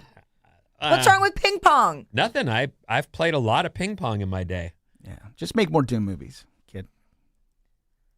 I think that you can have whatever opinion you want about anything, and we don't always have to. And I think, I don't know, I don't want to tell anybody to shut up about their opinion, though, either, because he didn't need to poop on it, but he can absolutely have the opinion that those things are not. I don't know. I feel like if it was a one-off, okay, but he's continuously coming across as he thinks very highly of himself. Oh, yes. Which I don't know why. I'm still unpacking this in my brain, but I find it really annoying when people are not humble. I'm like, I think it takes away from whatever because you're he's doing. First of all, I would bet, this is just my guess, but I'm throwing it out there. He's incredibly immature. He's risen through the ranks very quickly. Very young. true. He's a huge star. Yep. So in reality, if you've ever seen the way stars are treated, they've got handlers and helpers and assistants and he's what, 20, what is he, 29, 30? Is he that old? He's 30. God, time flies. Well, but he's been making movies for 10 years. So as a 20-year-old, he had handlers and helpers and assistants and When all did this Call stuff. Me By Your Name come out? That was the first thing I saw him in, and I went, I'm in love. 2017. By the way, I think it's ironic that you're talking about people. Didn't you say that you're perfect at one point? Yeah, but that's a joke. I'm doing a radio show here, as Vinny would say. I went back and I found this is from, I don't know, 2 months ago. Mm-hmm. We were talking about the Olympics, I guess. Timothée Chalamet, his quote, this was all in French, so the quotes have been translated, but his quotes were, and by the way, he's bilingual because of course he is. He says, I know it's not normal to talk about yourself like this, but I knew I had a pretty unique talent, and I know that I'd work. Honestly, I work harder than almost anyone I know. I really have an athlete's mindset in how I work. And people can make fun of it. They can laugh, but I don't care. I'm the one doing it. And it works. He is pulling off quite the feat. He's taken over a large chunk of roles, hasn't he? He is popular. There's always some movie coming out with him. I don't know how great he is. Maybe we still have yet to see that, but there are people who are so good at making you believe what they're selling on the screen. Maybe he's going to be that guy for his life. You know? Yeah, maybe. I mean, he is young, but he doesn't seem to be filling out. That's all I have to say. No, he's not filling out. But like, I'll give you an example. The movie The Shining, there's a scene where Jack Nicholson is breaking through a door, like with an axe. Here's Johnny. And he is just psychotic. You are in that world in that moment. His eyes. Everything about perfect. it. And it's been turned into pop culture sort of memes and things. But if you watch that movie, there's a dude he's living that moment. And you're feeling it. Like, I think he's crazy. run, Olive Oil, run! Red Ram. I think I already mentioned that Harry Styles crashed the monologue. Was that on the air? Okay. Harry Styles, I don't know. Harry Styles is hosting SNL this coming weekend, but he was there, while Ryan Gosling was hosting. And he's doing, yes, I remember now, because he's doing double duty. All right. By the way, I cannot stop listening to his song American Girls. I'm addicted to it from the That's new the album. one. That's the one. Okay. There was a guy from down the hall at the sports station. I'm not sure what his name is. I've only seen him a couple times. So Joe? It's not. Oh. It's not one. Well, you know two of what? them. Chances are. But earlier, before the show even started, he came out and he was like, "I can't believe you don't like the Harry Styles." I'm like, I don't know. I haven't spent a lot of time with it, but it isn't watermelon sugar. Let's put it that way. He's like, "Yeah, it takes some getting used to, but oh man, I love it. It's so great." Like going off on it. I'm like, you should go in there and talk to Bob. Bob would love to hear from you. She is fully all the way in on Harry Styles. Not to defend Timothée, but the last thing I want to say is we don't all have to like the same stuff. No, we don't. And maybe he didn't need to poop on it, but I do agree that you should be allowed to have your opinion without having to defend it. Yeah. From every corner. Like, have your opinion, but maybe don't also trash somebody else's thing at the same time, I guess. I don't know. Whatever. Oh, so there's something there. We'll There's workshop something. it. Yeah. We'll work it out at our meeting after the show. Can't wait for it. All right, Vinny, what's coming up? Okay, I'm going to do this one. Judging people. Oh. Are you one of those? Yes, After I am. these.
Bum, bum, bum, bum, bum, bum, bum, bum, bum. Alice 97.3. Sarah and Vinnie, Alice's morning show, powered up by San Francisco Bay Coffee.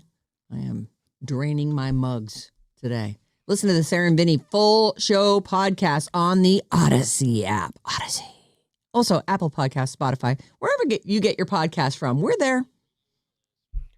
What's up, everyone? This Alice Report is brought to you by an Alice Escape with Bruno Mars live in Miami. Sweet. Download the free Odyssey app and listen to Alice 97.3 for a minimum of 1 hour for your daily entry for your chance to win a trip for two to see Bruno Mars on September 19th at Hard Rock Stadium in Miami. Oh. The trip includes round-trip airfare plus 2 nights hotel stay for winner and a guest, courtesy of Atlantic Records. This is a national contest. The Alice Escape with Bruno Mars live in Miami. Meet you there. Just listen to the Odyssey app. That's all you got to do. Yeah. And you don't have to do it all at once. 5 minutes here, 20 minutes there. Or all 4 hours right off the bat in the morning. Absolutely. That'd be great. Mm-hmm. And thank you so much. Happy belated International Women's Day. I wanted to mention that real quick. It feels like Bob was mentioning that there was an hour lost for their day, and I thought we might try to, keep it going for another minute or two. Isn't the whole month like Women's History Month or I don't know. Yeah, that's true. Women's Month? But happy International Women's Day. Thank you, Vinny. Guess what? What? You're the reason we're all here. Yep, it's true. Aww. Some lady had you. Mm-hmm. All the ladies had all the peoples. Mm-hmm. Otherwise, that's just be a big sausage party. It's a profound miracle when you think about it. Like I really, it's done all the time all over the world. And then there it was in my own house. And I'm just going, I can't believe it. We make each other. There's a human being in there. Yeah. It is. It's incredible. During History Month, is there like 1 week where it's reserved for y'all to be grumpy and upset? Why are you saying that? Why are you trying to get choked out? I don't understand. Like, what is your point? Just saying. I think it's we 4 all know weeks, what his point. 1 week. I don't is, hear a joke or a point, so. It's going to be, bad news for the dudes. Oh. Can't get any, I reserve the right to complain whenever I want. And often. Mostly sunny today, everyone. Sure it is. Not for Maddie. It's National Women's Month. Sunny.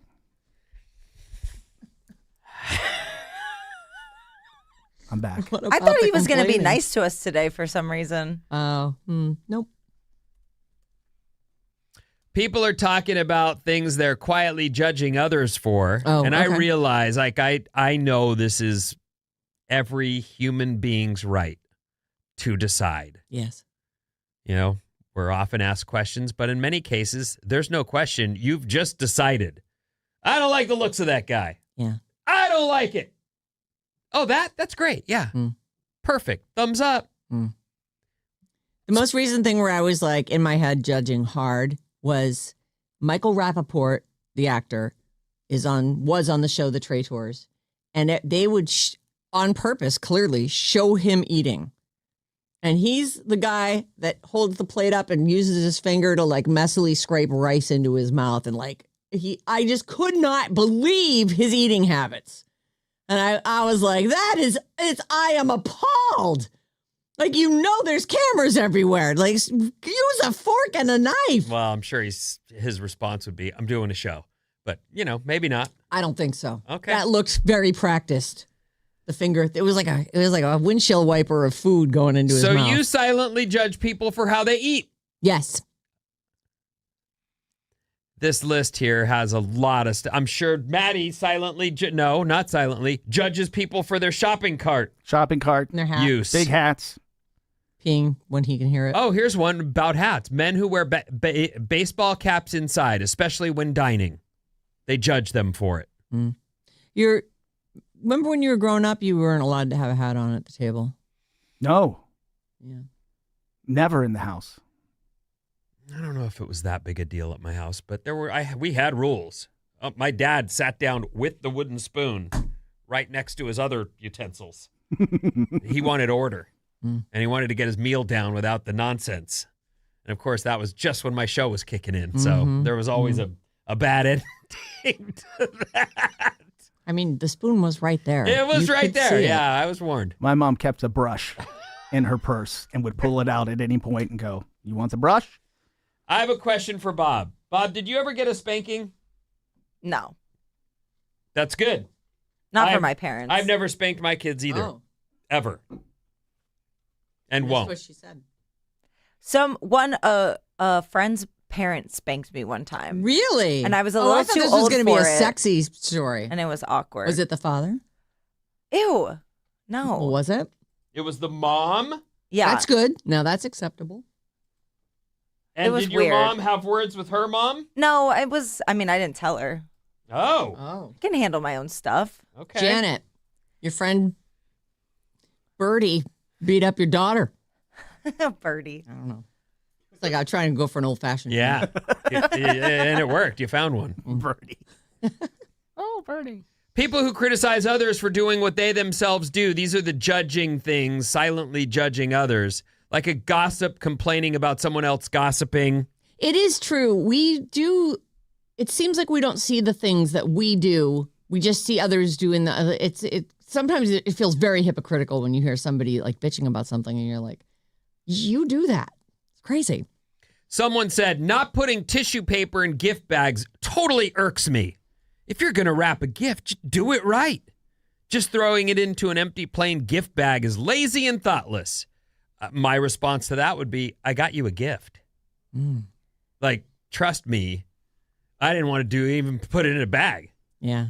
But I don't did even that. need it to be wrapped. It's like, fine. yeah, get off me. I'm doing the best I can here. You know, though, you should, at the first time you use a gift bag, it does usually have some tissue paper in it. So if you just treat that carefully, you can usually pop that in on top. At least. What you find out as a man when you start living with a lady is they have all kinds of ways, including saving bags they've received with tissue paper. There's a closet in my house with wrapping paper, bags, tissue paper, all this stuff. Good It's not an boxes. entire room. You had a wrapping room. I still have it. And up above, I have little holders, like slotted drawers that have all my gift bags in it, little wine gift bags. Wow. When that's would so you say cool. you went pro as a person? As a person, probably like 2010. She's so amazing. Yeah. No, you listen to me. You'll have a birthday party for your kids and you'll see all these bags and you start going, yeah, these are fine. You rip the tag off that says the person's name on it and you start filing them away. No, I keep them, but they're in like a pile scrunched in a corner. Oh. They're not in a Have you beautiful... never seen I have on dowels, I have all my I have She's Christmas pro, dude. paper, No. birthday paper. She's good at everything like that. Thank you for noticing. Mm-hmm.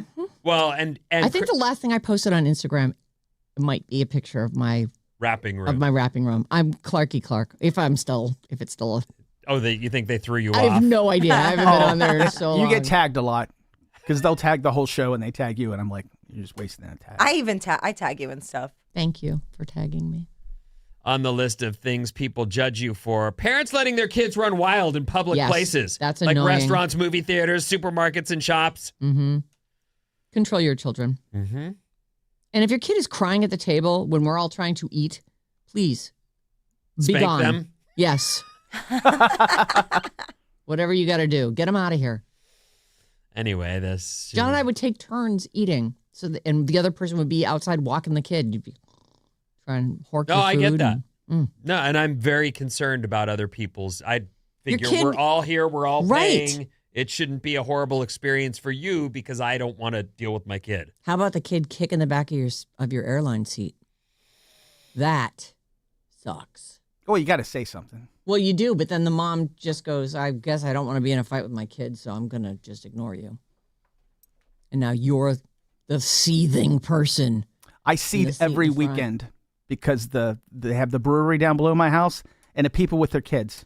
They're all drinking beer. The kids are running all over the place, coming in the dog park, getting on stuff they shouldn't be on. Drives me Oh. crazy. Freaking kids. Running outside in the grass. Wow. Get them Horrible. out of Yeah. here. This is bad. That's our grass. Outside. Well, they might live there. They don't live there. I do like I this don't know where next they story. live. Okay. And I think it's important that we all sort of hear this and remind ourselves, okay? Okay. There's a website that did a big story on how adults who find time to play tend to be happier, healthier, and less stressed. Oh, that's nice. Play what? Play is pretty vague, and they say here that's intentional. Basically, look for ways to have fun or be more carefree. Try to connect with your inner child. There is an absolute truth to my little surf adventures when I leave in the morning by myself at the crack of dawn or even in the dark, that I'm going on an adventure. I'm going to see how I fare. We'll see put myself and my experience up against the ocean and go for it and see what happens. And I try to have as much fun. And you've been doing it since you were little. And it's all about that like 7-year-old youthful enthusiasm that you couldn't possibly have for a random thing. Like I grew up with it. Yeah. It reminds me when I see the spray over the top of a wave and I'm in the water, and I think of being a little boy with my friends Dutch and Jason Sisko, and we're out in the ocean and just playing. Like that is what it's all about. Yeah. I'm getting exercise too and trying to lose the dad bod, but also playing.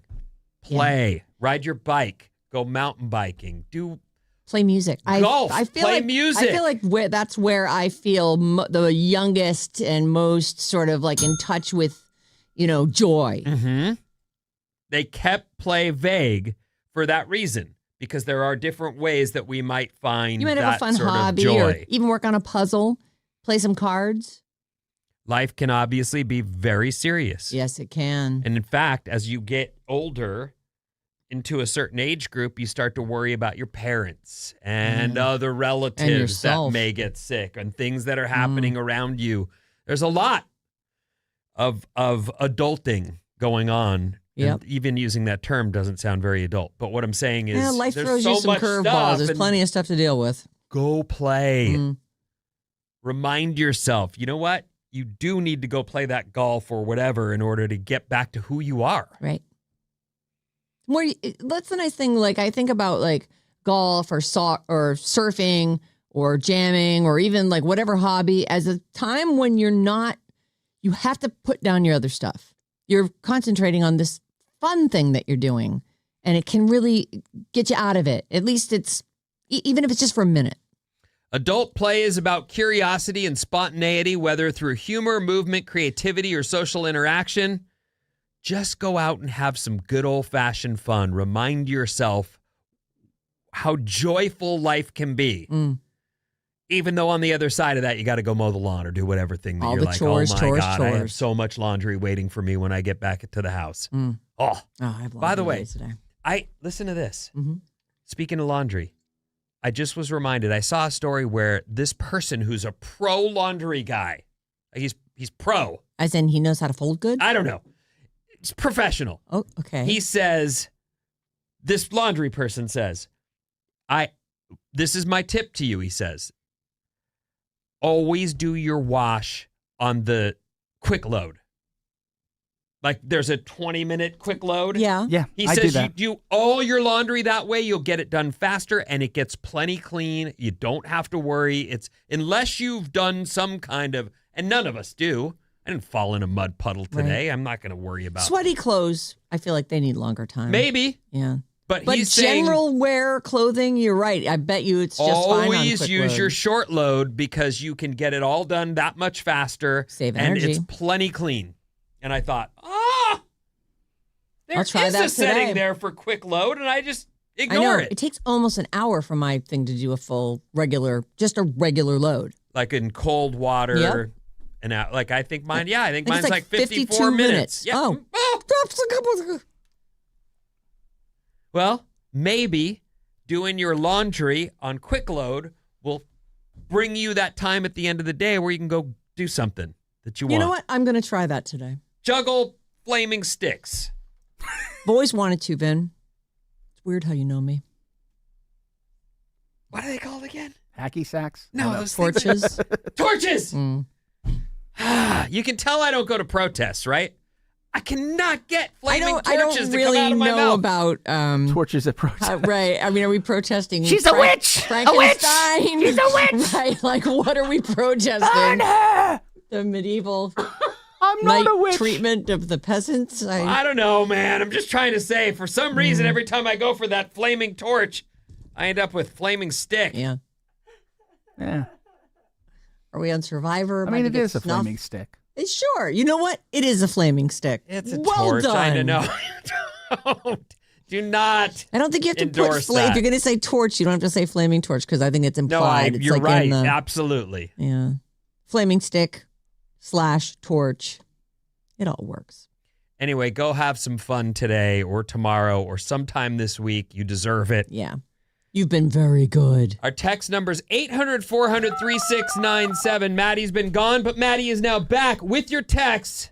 Some people want to share some complaints. 925, my daughter and I saw Scream, and 2 sets of parents, 2, brought little kids to the theater. Get a babysitter or don't go. Alicia from the Apples and El Dorado. That is so annoying. I agree. I'm here at an R-rated movie.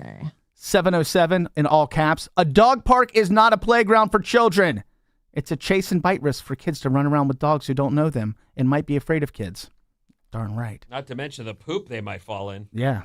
I'm not worried about that. Go ahead and fall in it. Every kid should fall in poop at least once. Then you know. Yeah, but then you got to clean it up. Then it's in your car on the drive home. Oh, no. I'm going to hose them off. Not getting in my car with that on them. 408. Stupid Maddie. I was so excited he was back. Why did he have to ruin it, punk? What did you do? that's A PMS joke. Yeah, People didn't like that. It was pretty funny. It was not funny. It was kind of funny. Yeah. It could have been funny, but it wasn't. It was hilarious.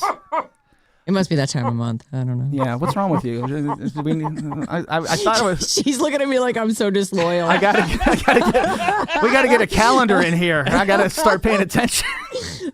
Finally, 925. Shout out to Dublin teachers who are on strike today. So, good luck. I hope you get everything you want. yeah.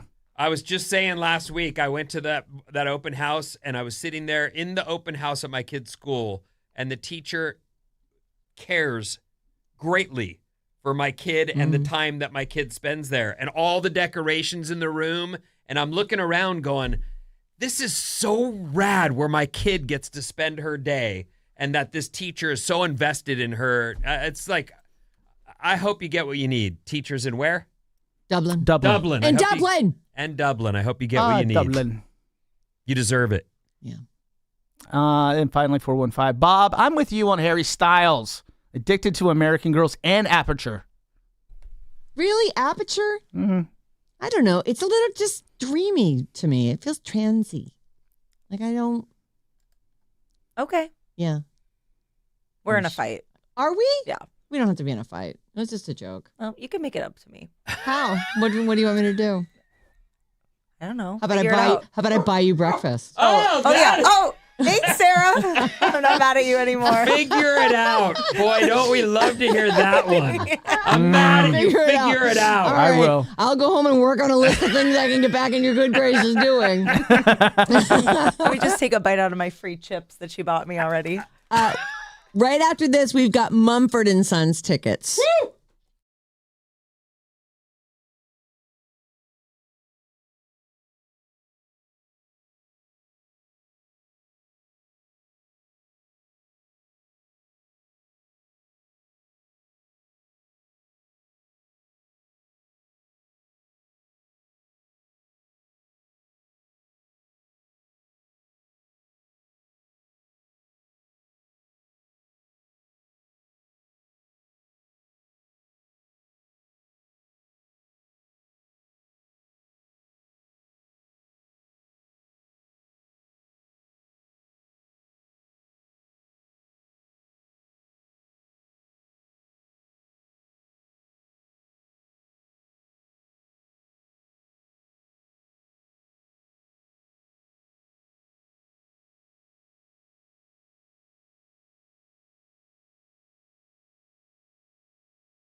Alice 97.3, Sarah and Vinnie, Alice's morning show. Mumford and Sons. They are going to be at the Shoreline Amphitheater on October 8th. They're so good live, you guys. I didn't expect it to be that great, but there was a point where they're all across the front of the stage, acoustic guitars, banjo, like it's the whole thing, just a jam happening, and I couldn't help but have a blast. Like it was really, really good. So you get a chance to see them, and here is how to get yourself entered. We've got code words. We're going to give them to you now, 9:05, 12:05 with Mason, and it's Jane with another one at 5:05. This hour's code word is believe, BELIEVE. Remember, I before E, except after C. What? Or when sounding like A, as in neighbor or way. Believe is this hour's code word. So you go to radioalice.com, you enter it in on the contest page, and then that's it. You wait and see if you're the winner. October 8th, they're playing at Shoreline Amphitheater. Mumford & Sons tickets with the word believe. Take it to radioalice.com. Courtesy of Live Nation. Thanks, Live Nation. Thanks, Live Nation. Thanks, Live Nation. I want to say thank you to San Francisco Bay Coffee. They just repopulate. We have new inventory for ourselves, which is fantastic. We were out of the ground coffee. So good. It's delicious. It's really good. All dark roast, though. I could use a fog. I like that fog chaser. You know, not to look a gift horse in the mouth or anything. But I'm going to. But sheesh, man. Wow. Well, I mean, you got to say what you want in this life. Sure you do. Call or text us, 800-400-3697. Try to be nice with your text, though. 818. Yeah, whatever. 818, you're being a little bitch. I actually read them, and I think they've got a good point. Oh. What was the story? I haven't heard this. What is this? There's someone from the 818 who, I can't even read the text because it's like, 50, they break them up. It's like 50 of them. Yeah. Just going off on me. On you? On me. That I'm toxic. You're just back. So glad that, here's her PS. Her PS was, PS, I heard the moment when ages ago Maddie claimed that he's popular with the women. Never said that. And then I saw a photo of him. Ha ha ha. Oh my God. He needs to rethink himself. That 1 week a month comment was so rude. Please get him off the air. He ruined your perfect show. That's just her PS. The main one, I can't even read all of them. I mean, it was yeah. She's not happy with me. Well, there it is. Someone who's doing something that they're accusing someone else of doing. Miss Toxic. Yeah. Literally. I would argue, though, that he did, in fact, say half the women of the world are an Yeah, option you did for say him. that. 1 out of 2 girls Vinny said, want some of this. there's 1,000 girls. How many of them do you have a shot with? And he goes, like 500. I said that would find me attractive. I didn't mean I had a shot with them. It just means that they wouldn't find me repulsive. It's either repulsive or attractive. Repulsive and attractive are 2 different things. Exactly. Yeah, they're the opposite ends of the spectrum. That is true. And 500 would find me repulsive, and 500 would say, "Oh, he's not bad." I don't believe he's that's not the bad way is it went not the down same at as all. attractive. No, that was not how it He's went not down. bad, he's in Not the even middle. Close. Well, 818, I love you. I'm glad you're a listener. But Yeah, I'm thank glad you for that you listening. have that many options with all the ladies. And Yeah. you're single, for God's sakes. Good for you. You must be really picky or something. If anything, I'm trying to live vicariously through you, and you're just not giving me the I'm joy not. and pleasure I'm after. I know I'm not. It's awful. Are we done with that? Yeah, sure. Okay. I wanted to keep bitching about the coffee. I want to read more hate text towards me. Mine's empty. I need more. That's what I know. I can't believe how fast I drink this stuff. San Francisco Bay Coffee. We're fully, we might be a little bit over caffeinated today. Well, time changed. That is true. We needed it today. Today was an important coffee day. This is just fun. I want to go to this, and I want to bring listeners, and I want to say they were sniffing around Grayton Resort in Rohnert Park. Yeah. Weren't they kind of like asking, hey, you guys? For what? I missed this meeting.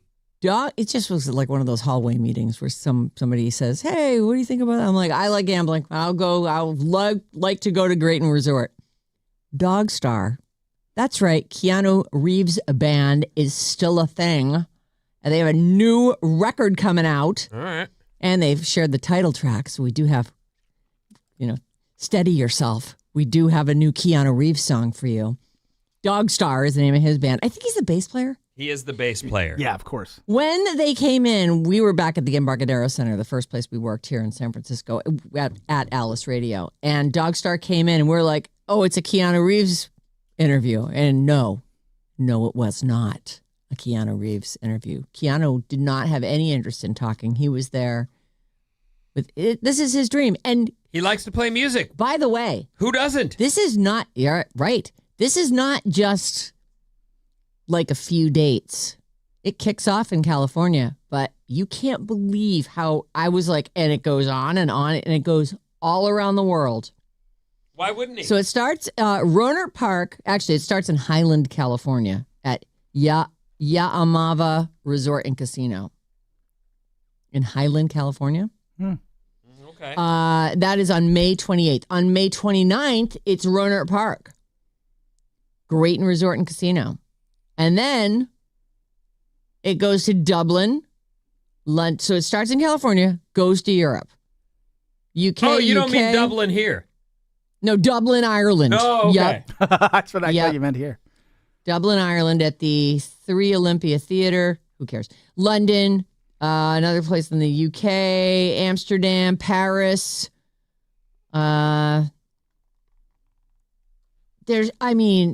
It's all over. It gets to Budapest. And then he comes, so then they come back. Then we've got an Austin date, a Dallas date. Let's see, there's Boston, there's New York. It's all over. I am literally scrolling and scrolling and scrolling. And it winds up in Salt Lake City in September. They're going all summer long. And there's dates like every single day. Good for pretty them. much. That's great. I know. It's huge. So, We have their new single. yeah, they have a new record that's coming out on May 29th. It's called All In Now. Dog Star. They're back. And this is the title track, yeah? Yeah. Okay, so All In Now. Here's what rock trio Dog Star have on offer.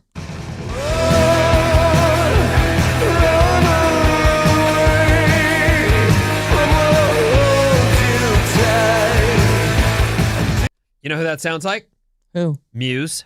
Yeah. It does I was sound thinking like the Muse. same That's thing. so funny. Hit play.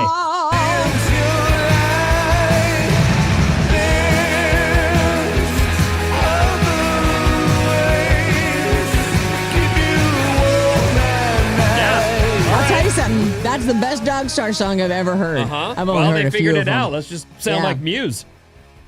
Well, they'd have to be a little cleaner to be like, that feels a little muddy. Yeah. Well, Oh, let's the hear this. vocals that really sound like Oh, yeah.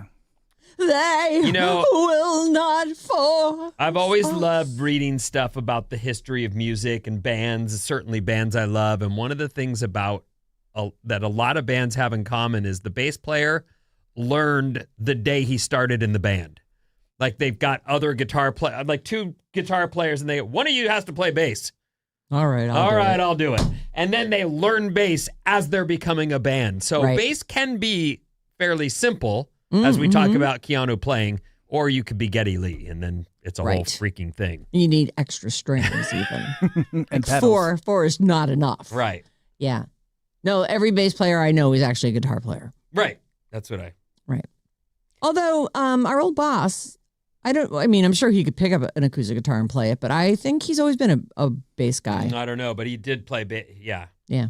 But he's like the blues guy, walking it up, walking it back down. It's good. So, rock trio Dog Star. If you were thinking, I would really love to see what Keanu Reeves is up to in his band these days, well, don't worry. Don't fret. Rohnert Park in May. He's a really interesting dude. Like, Love you'd that think guy. that he would be either busy with projects or one time off, and he's going to go out with a band. Yeah. For like 6 months. Okay. Well, 4 months anyway. And For then a few months. also that whole, why is he holding hands with an old lady? Mm. And it turns out he's had this girlfriend for years, Is and she? none of us knew it. She might even be younger than him. She just probably is. Let She her just, hair yeah, go she white. just went right. gray, and it was just one of those things that, like, snap judge. Keanu's Why is he with his mom? Who's he? And it turns out they've been together forever. Longtime He's girlfriend. an interesting dude. There's a Always Be My Maybe, I think is the name of the movie. It's Great movie. Randall Park and what's that chick's name? She's a pretty famous comedian on her own. Let me just look it up. Keanu Reeves is the best 5 minutes of that. Ali Wong. Ali Wong. He is so great. He just does this as himself. He's playing himself. Mm-hmm. And they ended up writing a song about him. I haven't seen it. I can't comment. I've seen it 2 or 3 times. It's delightful. It's on Netflix. Oh, we should make that the movie. Don't tell her what to make. Someday, maybe. You can that tell me. Could be the movie. We're not going to necessarily do it, but okay. You know what you should do? Put that on the list of possibles. I'll put it on the list. All right, great. Thank you. I don't see you writing. I literally picked up my phone. Oh, it's a phone list. Got it. Netflix. Writing. Just kidding. Crazy. The kids. I know. Writing. What's a please. pen? I hold a pen in my hand. Pens are starts so to ache. dirty. I can smell them. Don't you have to sharpen pens? I mean, that's ridiculous. Who's got a pen sharpener? They actually really do hurt my hand to write. Well, yeah, because you don't do it. Yeah, my muscles are atrophied. Truthfully, I write physically write so little. I think the most writing I do is in here when I'm doing hash marks for who won what game. And so when Christmas time comes along, or if I'm writing a card to someone or whatever, I start out with as neat as I can possibly do it. And by the end, it's just like lines. It looks like someone's erratic heartbeat. It's just all KG. Yeah. Netflix has released the trailer for the new Chili Peppers documentary. It's so I have a little bit more information about it. They backed away from this project kind of as it was getting closer. They don't want to be necessarily included with the rest of the band. So you're saying they were involved and then they took a turn and they decided if you won't take that out, then we won't endorse. Let me see there was a little chunk about this. We had nothing to do with it creatively. This was, they put out a statement. We had nothing to do with that movie creatively. We have yet to make a Red Hot Chili Peppers documentary. This one is called The Rise of the Red Hot Chili Peppers, Our Brother Hillel. Oh, it's about. There's probably a lot of drug references, if not use, in the documentary. So they say it's an in-depth look at the Chili Peppers, quote, gritty, formative years and the singular vision of original guitarist Hillel Slovak. Although there are interviews with the band members and others close to this guy, but he OD'd like 3 years into their time together. And it talks about exploring the group's early days in the LA music scene and the deep bond of their childhood friendship. But the rest of the Peppers have stepped away saying, this is not our project. It is going to be on Netflix on March 20th, but it's going to be, I think South by Southwest is this weekend. Oh. So that they're going to play it there. Hillel joined the Peppers shortly after their formation in 1983, appeared on their first 3 albums, died of a drug overdose in 88 at the age of 26. And John Frusciante took over for him. I always think of John Frusciante as being the original, but no. Well, he's great, and they rose to much bigger fame as soon as he joined the band. But when they were young, they're known to be knuckleheads and crazy, and they have drug use and all that. When they'd show up in any town, every single beautiful young lady would be in their audience. They had the hottest groupies you've ever seen. Huh. That's surprising. The only people I know who liked the Chili Peppers were dudes. Like bra dudes, those kind of dudes. Really? Yeah. No, Same. that wasn't really. Yeah, a couple lax bros I went to high school with were really Lax into them. bros. What's a lax bro? Chillax, man. Oh. Lacrosse player. Oh. That is so funny. Well, they might like those boys because their audience is so smoking hot. Maybe. That might be why. Because, man, we would go to the shows and just, what the? Just moths to flame. Yeah, it's Anthony Kiedis all the way. It's beautiful. Because it ain't Flea. So, although you're very talented, Flea. but you look like a Ouch. lunatic. I took the trailer and put it up at the Sarah Vinnie Facebook page. So if you want to take a look at it, it's there for you. Bruno Mars. This is his second number one on the Billboard 200 chart and his first in more than a decade and his first to debut at number one. The Romantic debuts, I guess the official chart. This is the chart dated March 14th. I don't know how we're a week ahead, but okay. 186,000 equivalent album units. I don't know how many are physical units and how much of the rest of that is just streaming. It takes a lot of streams to get a full album's worth, to have it count as a full album, but 186,000 equivalent album units earned in the U.S. Here it is for the week ending March 5th. So I guess that's through this week. It remains number one. This is his second full-length studio album. Was the last time he was at number one. That was Unorthodox Jukebox. And that was number one in March of 2013. And it took it 3 months to get there. The Romantic is the name of this new one. And it's his first number one debut album. So congratulations, Bruno Mars. He's good. The Romantic, they say here, marks the 5th top 10 for him following An Evening with Silk Sonic. So it's collaborative stuff that's in here. Doo-Wops and Hooligans reached number 2 in 2010. 24 Karat Magic was also a number 2 record in 2016. So there you go. Gap of 13 years between number one albums. Sometimes the competition, the other stuff that comes out, if you come out the same week as... You might max it at number 2 if Taylor Swift also puts some music out. Good point. So I read this morning and I thought, all right. What? All right. Because I just found myself laughing. So these are supposedly songs, shows, and movies that turn America on. Like? Some of these I'm like, horny, absolutely baby. not. Really? So I'm going to start with the songs. Okay. These are like bedroom songs. All right. Would you agree that I'll make love to you like you want me to? Let's go slow. Yuck. Not for me. Yeah, Boys to Men. No thanks. How about Ed Sheeran's Perfect? Now, I should say, though, if a hot lady puts that song on, I will Groove make to love it. to her. But I don't want it on. Listening to our favorite song when you said you Right? looked It's a Absolutely song not. you get married to, not a song that you get funky with. How about, I don't think I know this song. How about Rihanna's S&M? You don't know this? You know this. I don't. You don't? I don't know.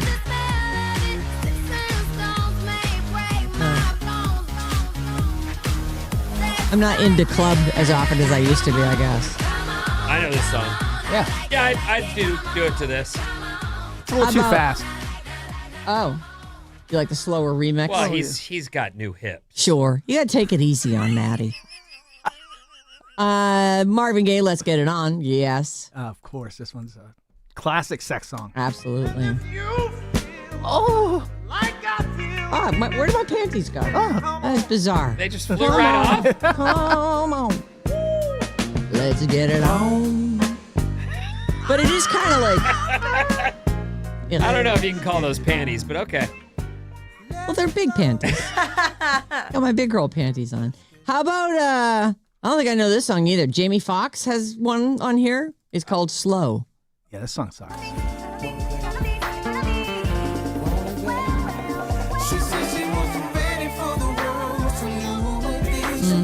This is Okay. a no. What about this Genuine song, Oh, Pony? This is a great. You know this guy? Oh, this is. I know a, Genuine.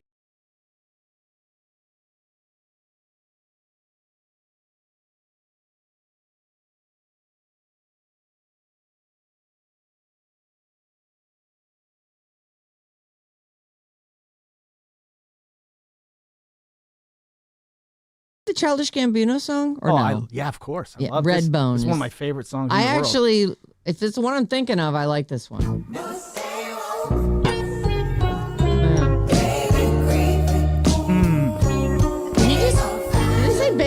be gravy? I've done it to this song. Gross. I haven't. All right, the most popular steamy shows. Any guesses? What are the hottest shows on TV? Grey's Anatomy. It's not in the top 5. It's the first thing that occurred to me too, because the word steamy. Yeah. I was like, oh, Dr. McSteamy. You know what? I couldn't for the life of you come up with some TV show that's going to make people horny. Bridgerton, hello. Well, I don't watch that. Is that on the list? It's number 5. Oh. 14% of respondents said Bridgerton. True Blood was 14%. I was just going to say, have you guys seen True Blood? Really? There's Hey, no hooker. hotter show. I know, it is a hot show. Oh, you guys, you know what? I'll give you that for a minute that show was watchable. And then it got... Mm-mm. And then fairies and just all stop this other watching them. stuff got involved, and you yeah, just go, the werecats and stuff. I like that. Once No, there was you like didn't. 5+ different creatures, I was like, nah, Yeah. I'm over this. Yeah, Over it was it. so good though. Those first few seasons. You know, do you remember the redheaded? I can't think of what her name was on the show. But she was like a Christian girl, Yeah. and she got made Oh, into a vampire, yes. and I she was a loved her. virgin when she was Yep. taken. She was super horny and after she would. Arlene. No, that's Arlene. Is the that. Girl works at Arlene's the diner. girl who worked at the diner. I have it. Her name's Jessica? Deborah Ann Wall, Jessica. Oh, and yeah. she played Jessica Hamby on the HBO drama series True Blood. So when she was That's made into a right. vampire, she was a virgin. Oh, So This every lady's smoking hot. I know too. she was great. So then she would go back to the coffin at the end of the night, or at the end of the day. No, The at the beginning end of of the the day. night, the beginning of the day, she'd go in the coffin, and her body would, because you get frozen. She was beautiful. She still is beautiful, and so she would be every time she had sex, she was a virgin. Poor thing. What do you mean, poor thing? Well, it's never I mind. love- today I on love- International Women's Day. Yeah. Yeah. I don't. To every time you have sex, have to lose your virginity. Yikes. I loved losing my virginity. It was Okay, great. you're clearly Okay, not thank you. understanding. Are you a man? That's Such a weird. great time. It was fun. It was a delightful experience. They're actually saying here, orange is the new black.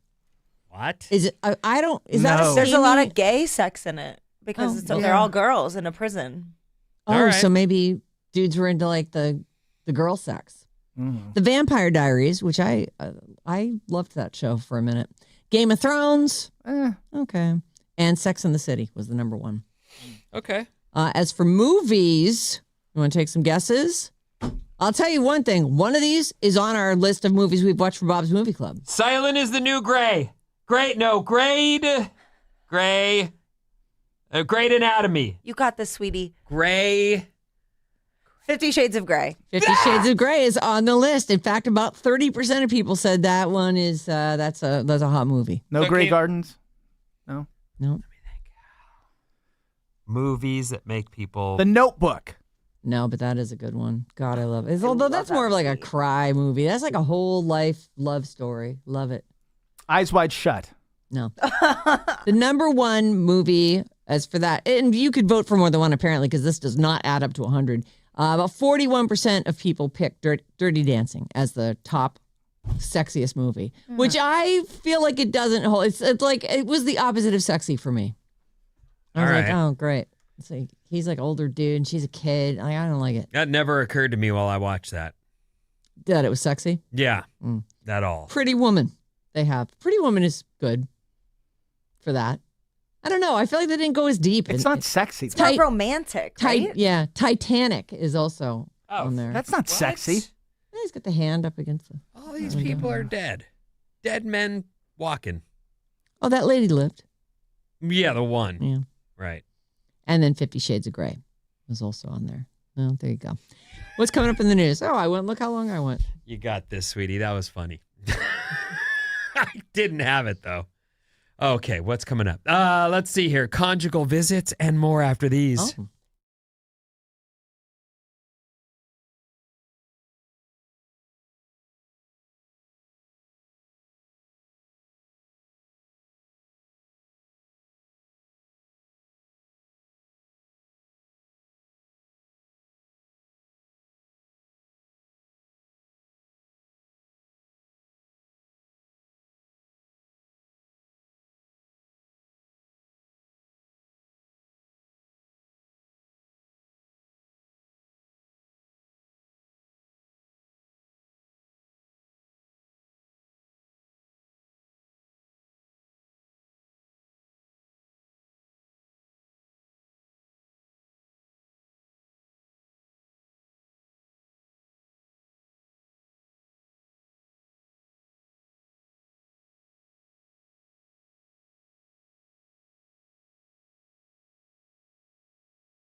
Alice 97.3, Sarah Vinnie, Alice's morning show, presented by San Francisco Bay Coffee.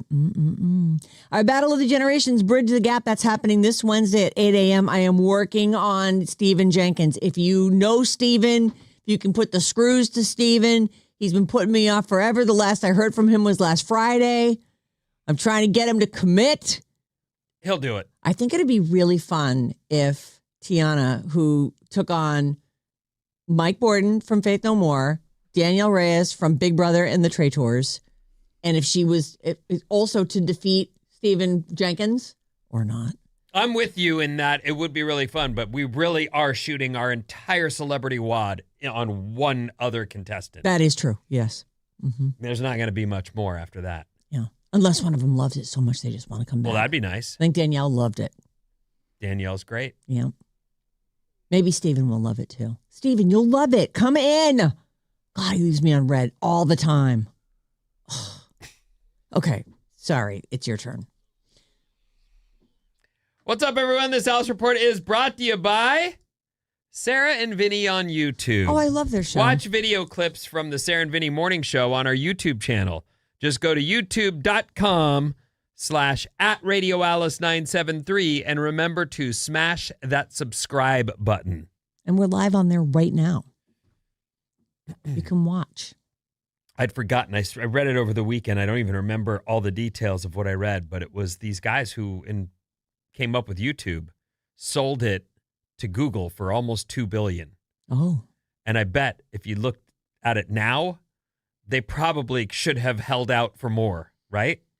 YouTube's become, I think, the most visited website in the world. It's the biggest search engine after Google, and it's also the most where most podcasts are listened to or actually listened to on YouTube. It is everywhere, and now the NFL's on there. John had to buy a package on YouTube in order to see all his how weird stuff. the guys who sold YouTube might be sitting there going, man. Well, let's hope that we should have waited a took their couple more years. I hope you're right.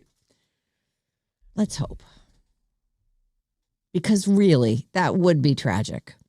It just, the numbers you hear change so dramatically for everything. Who was the guy we saw? It was like Intuit or something. He sold that for $1 billion. And we were like, oh my God, $1 billion. It wasn't Intuit, No, was it? It was Excite. Excite. The guy who owned Excite, and his name was something Krause, I think. He talked that when we did these things called the .com-orama Bazaara or something. Something sales related. Some crazy wasn't sales us. thing, the .com-orama. Joe Krause. Yeah, look at that's you the guy. pulling it out. And and he spoke at it. And we were talking to him, and he was like, well, yeah, I went and bought a Lamborghini. Why wouldn't, I have all the money. That's what you do. Of course I did. Oh, man, what a score. $1 billion. Yeah. That's good money. Mostly sunny today, everyone. Enjoy it out there. Also, because International Women's Day was cut short due to the time change, I just want to remind you and wish you a happy International Women's Day. Thank you. I'm not saying anything.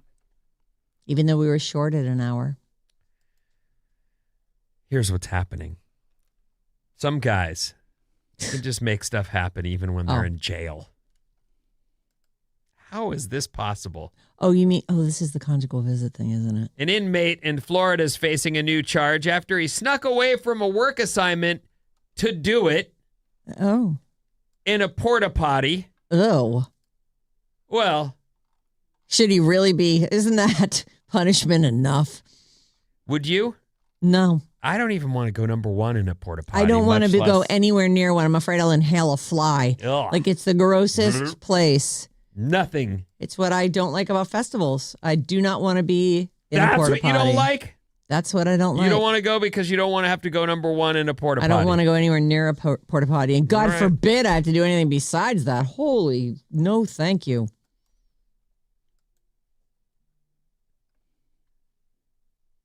Everything okay over there? Yeah, you just took my head off with. Well, what if you had an emergency? Well, you don't. You just don't get really? to have one. Sorry, there's no. What? Just lay down on the ground and be like, trample me. I'm done for. I can't go near that porta potty. Put me out of my misery. I can tell you that I have been to a lot of festivals, and I've never once had to do more than a number one Listen, in a porta potty. Really? You make Never bad. once. If you're at like a couple day festival and you are eating the questionable food, drinking the questionable, like there's so many things, so many bad things that could go down. There's also this vitamin that people like to take at nighttime that makes you have to use the porta potty. Oh, I know what you're talking about. Mm-hmm. Like you instantly have to. That's what I've heard. Hasn't What? happened to me, but I've heard that too. What vitamin are we talking about? What? Is this a girl thing? Vitamin C. yeah, it's a girl thing. Yeah. You wouldn't get Are we it. talking You about wouldn't get it. ecstasy? No. You don't understand women. Oh, all right. Well, I don't understand this at all, but then I don't think- take it. Why would you take it? Because it's so fun to take. It's really fun, I've heard. And as soon as you take it, you want more. And you have to go to the bathroom. Yep. Right away. Okay. Well, I know with the stuff you smell that happens, but Yep. Oh, that's what you're talking about? Oh, that's the not what vitamin? I was talking about. Oh, what are you Is that talking true about? too? Oh, yes. Oh yeah. I'm talking about the way more fun one. Are you talking about ecstasy? I don't know. Vinny, what's next on the... MDMA? MDMA? Indian River County Jail is in Vero Beach, Florida. The sheriff's office had a barbecue fundraiser last Wednesday. A bunch of low-level inmates called trustees got to work the event. One of them was 35-year-old Hartley Sanchez, Oh, Hartley Sanchez. who was serving food until he snuck off mid-shift. Somebody was like, "You're looking like somebody I need to go to into a porta potty with." He's a jailbird serving food. Even hot guys can go to jail, Ben. Do you have a mugshot of this guy? I want to see him. Security cameras caught him on video talking to two women near a bank of porta potties, and then one of the women goes into a porta potty, and after Hartley looks around, he joins her. It turned out she's a former inmate. Oh. It's not clear if she knew him before their encounter or if he just has all the game in the world One through party at the county to make jail. a lady want to just walk into a porta potty Yeah, that right is then mad and there. game. Well, she was a former inmate, so maybe just being in jail made her horny. I don't know.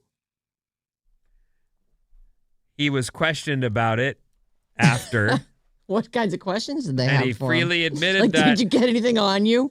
Oh, Yeah, was it so stinky in there? I went in there and we did it. Right. I'm a What kind jailbird. of questions And could they some lady possibly said have? she'd be down. Why wouldn't I? Mm. In fact, on that level, on the simplest level, you might go, well, no one could blame you. Agreed. You're a jailbird. Mm-hmm. And some lady said, yeah, right here. Okay. Meet me in the bathroom. I'll do it. Yeah. She's not in any trouble, but he's in very big trouble. He's been in jail awaiting trial for theft and drug possession, and now he's also facing attempted escape. Oh, that's it because he was off their radar for a minute while he was in the porta He's potty? facing 15 years for that slice. Really? Mm-hmm. Huh. Leaving a work assignment, even Oh. for a few minutes, can qualify as an escape attempt. Let's see. I got his mugshot right here. Oh, let's see how good Here's looking Hartley. this guy is. Let's have a look at Do Hartley. you need that?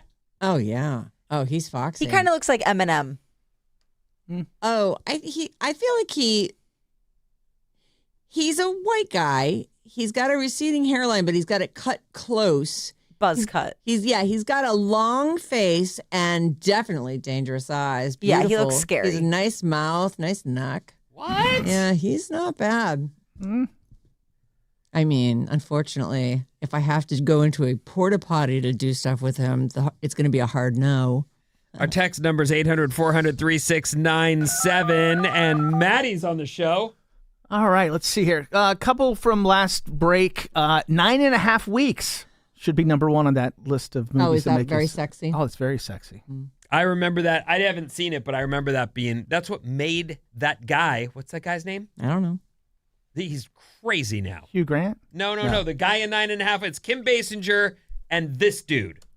And that dude was the hottest guy on the planet at that moment. Mickey Rourke. Mickey Rourke. Oh, yeah. But if you saw him now, you'd go, Who are these two people? I thought you were talking about Gary Busey. No. Mickey Rourke was like he's crazy now. Oh, but yes, Mickey Rourke for sure is off the deep end. he crazy had the hottest. looking. He was like the hottest guy going For at a minute. that time. He was big. Mm-hmm. Is Kim Basinger in that too? That's yes. Okay.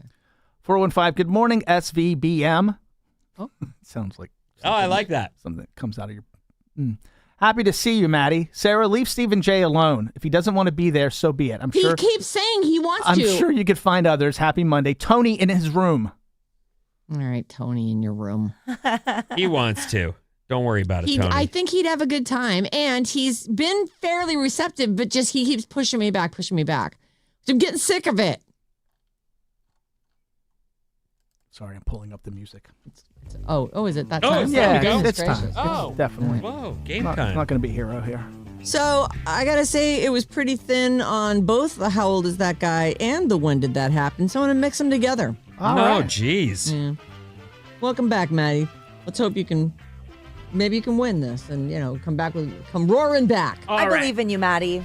Thanks. You got this. Maddie, you're going first. Barbie first appeared on toy store shelves. Over 1 billion have been sold. 1956. 56. 55. 54. 55, 54. It was 1959. That is a point for Maddie. Woo!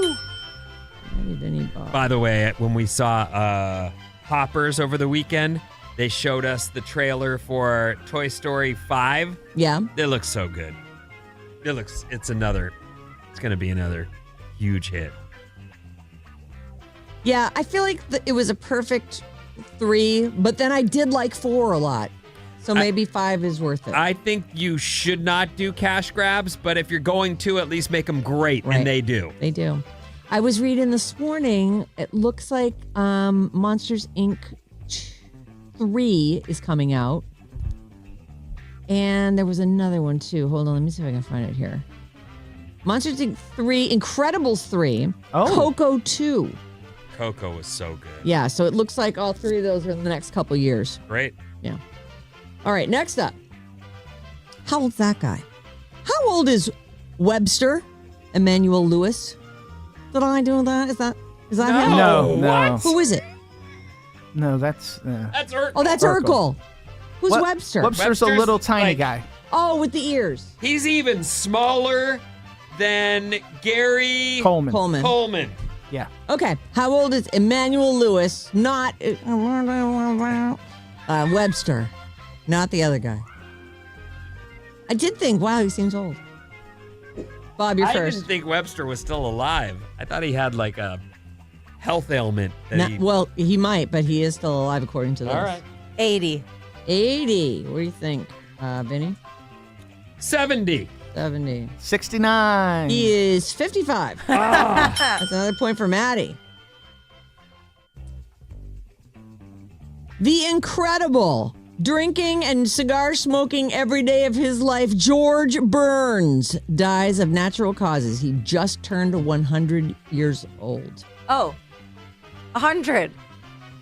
No, Wait, what's the question? What day did he die? this is what year did he die? This is not how old is that guy? This is when did that happen? The Yeah. incredible George Burns dies at the age of 100 of natural causes. When did that And happen? When did that happen, Okay. Vinny? 1989. 89. 1985. 85. 90. It was 1996. That's a point for Bob. Dang. The Dave Matthews Band tour bus driver, Stephen Wall, pled guilty to dumping 800 pounds of human waste from his vehicle septic tank through the open grading deck of Chicago's Kinsey Street Bridge. Ah. Remember that? Yes. So disgusting. He's like, oh, look, it's open to the river below. I'm just going to go ahead and dump everything here. Dave Matthews Band's tour bus driver pleaded guilty to dumping 800 pounds of human waste. My friend that drives an RV, you know him. He came and hung out with us at a dinner one time or whatever, but Yeah. he drives one of those. That's his thing. He'll pull over. He knows where all the campsites are, and there are places where you can go unload and get fresh water. And You gotta do it go. all. That's what you gotta do. Yes, that, you have dude. to go out of your way to make that You happen. have to know where those places are and go there. All right, Maddie, Gross. you're first.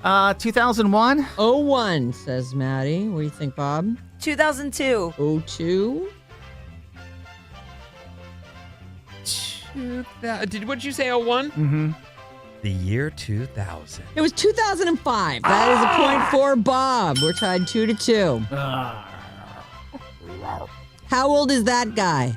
Victor Frankenstein in Jacob Elordi's Frankenstein movie. He's also, I guess he's in a Marvel movie. He plays Moon Knight Yes. and Poe Dameron in the Star Wars movies. Let's see. Maddie, you're first. How old? Oh, no, I'm sorry. Bob, you're first. What's the name? Oscar Isaac. He's Victor, Okay, just the checking. scientist. Victor Frankenstein. 56? 56. Vinny, 45. 45. 53. He is 47, and that is a point for Vincenzo.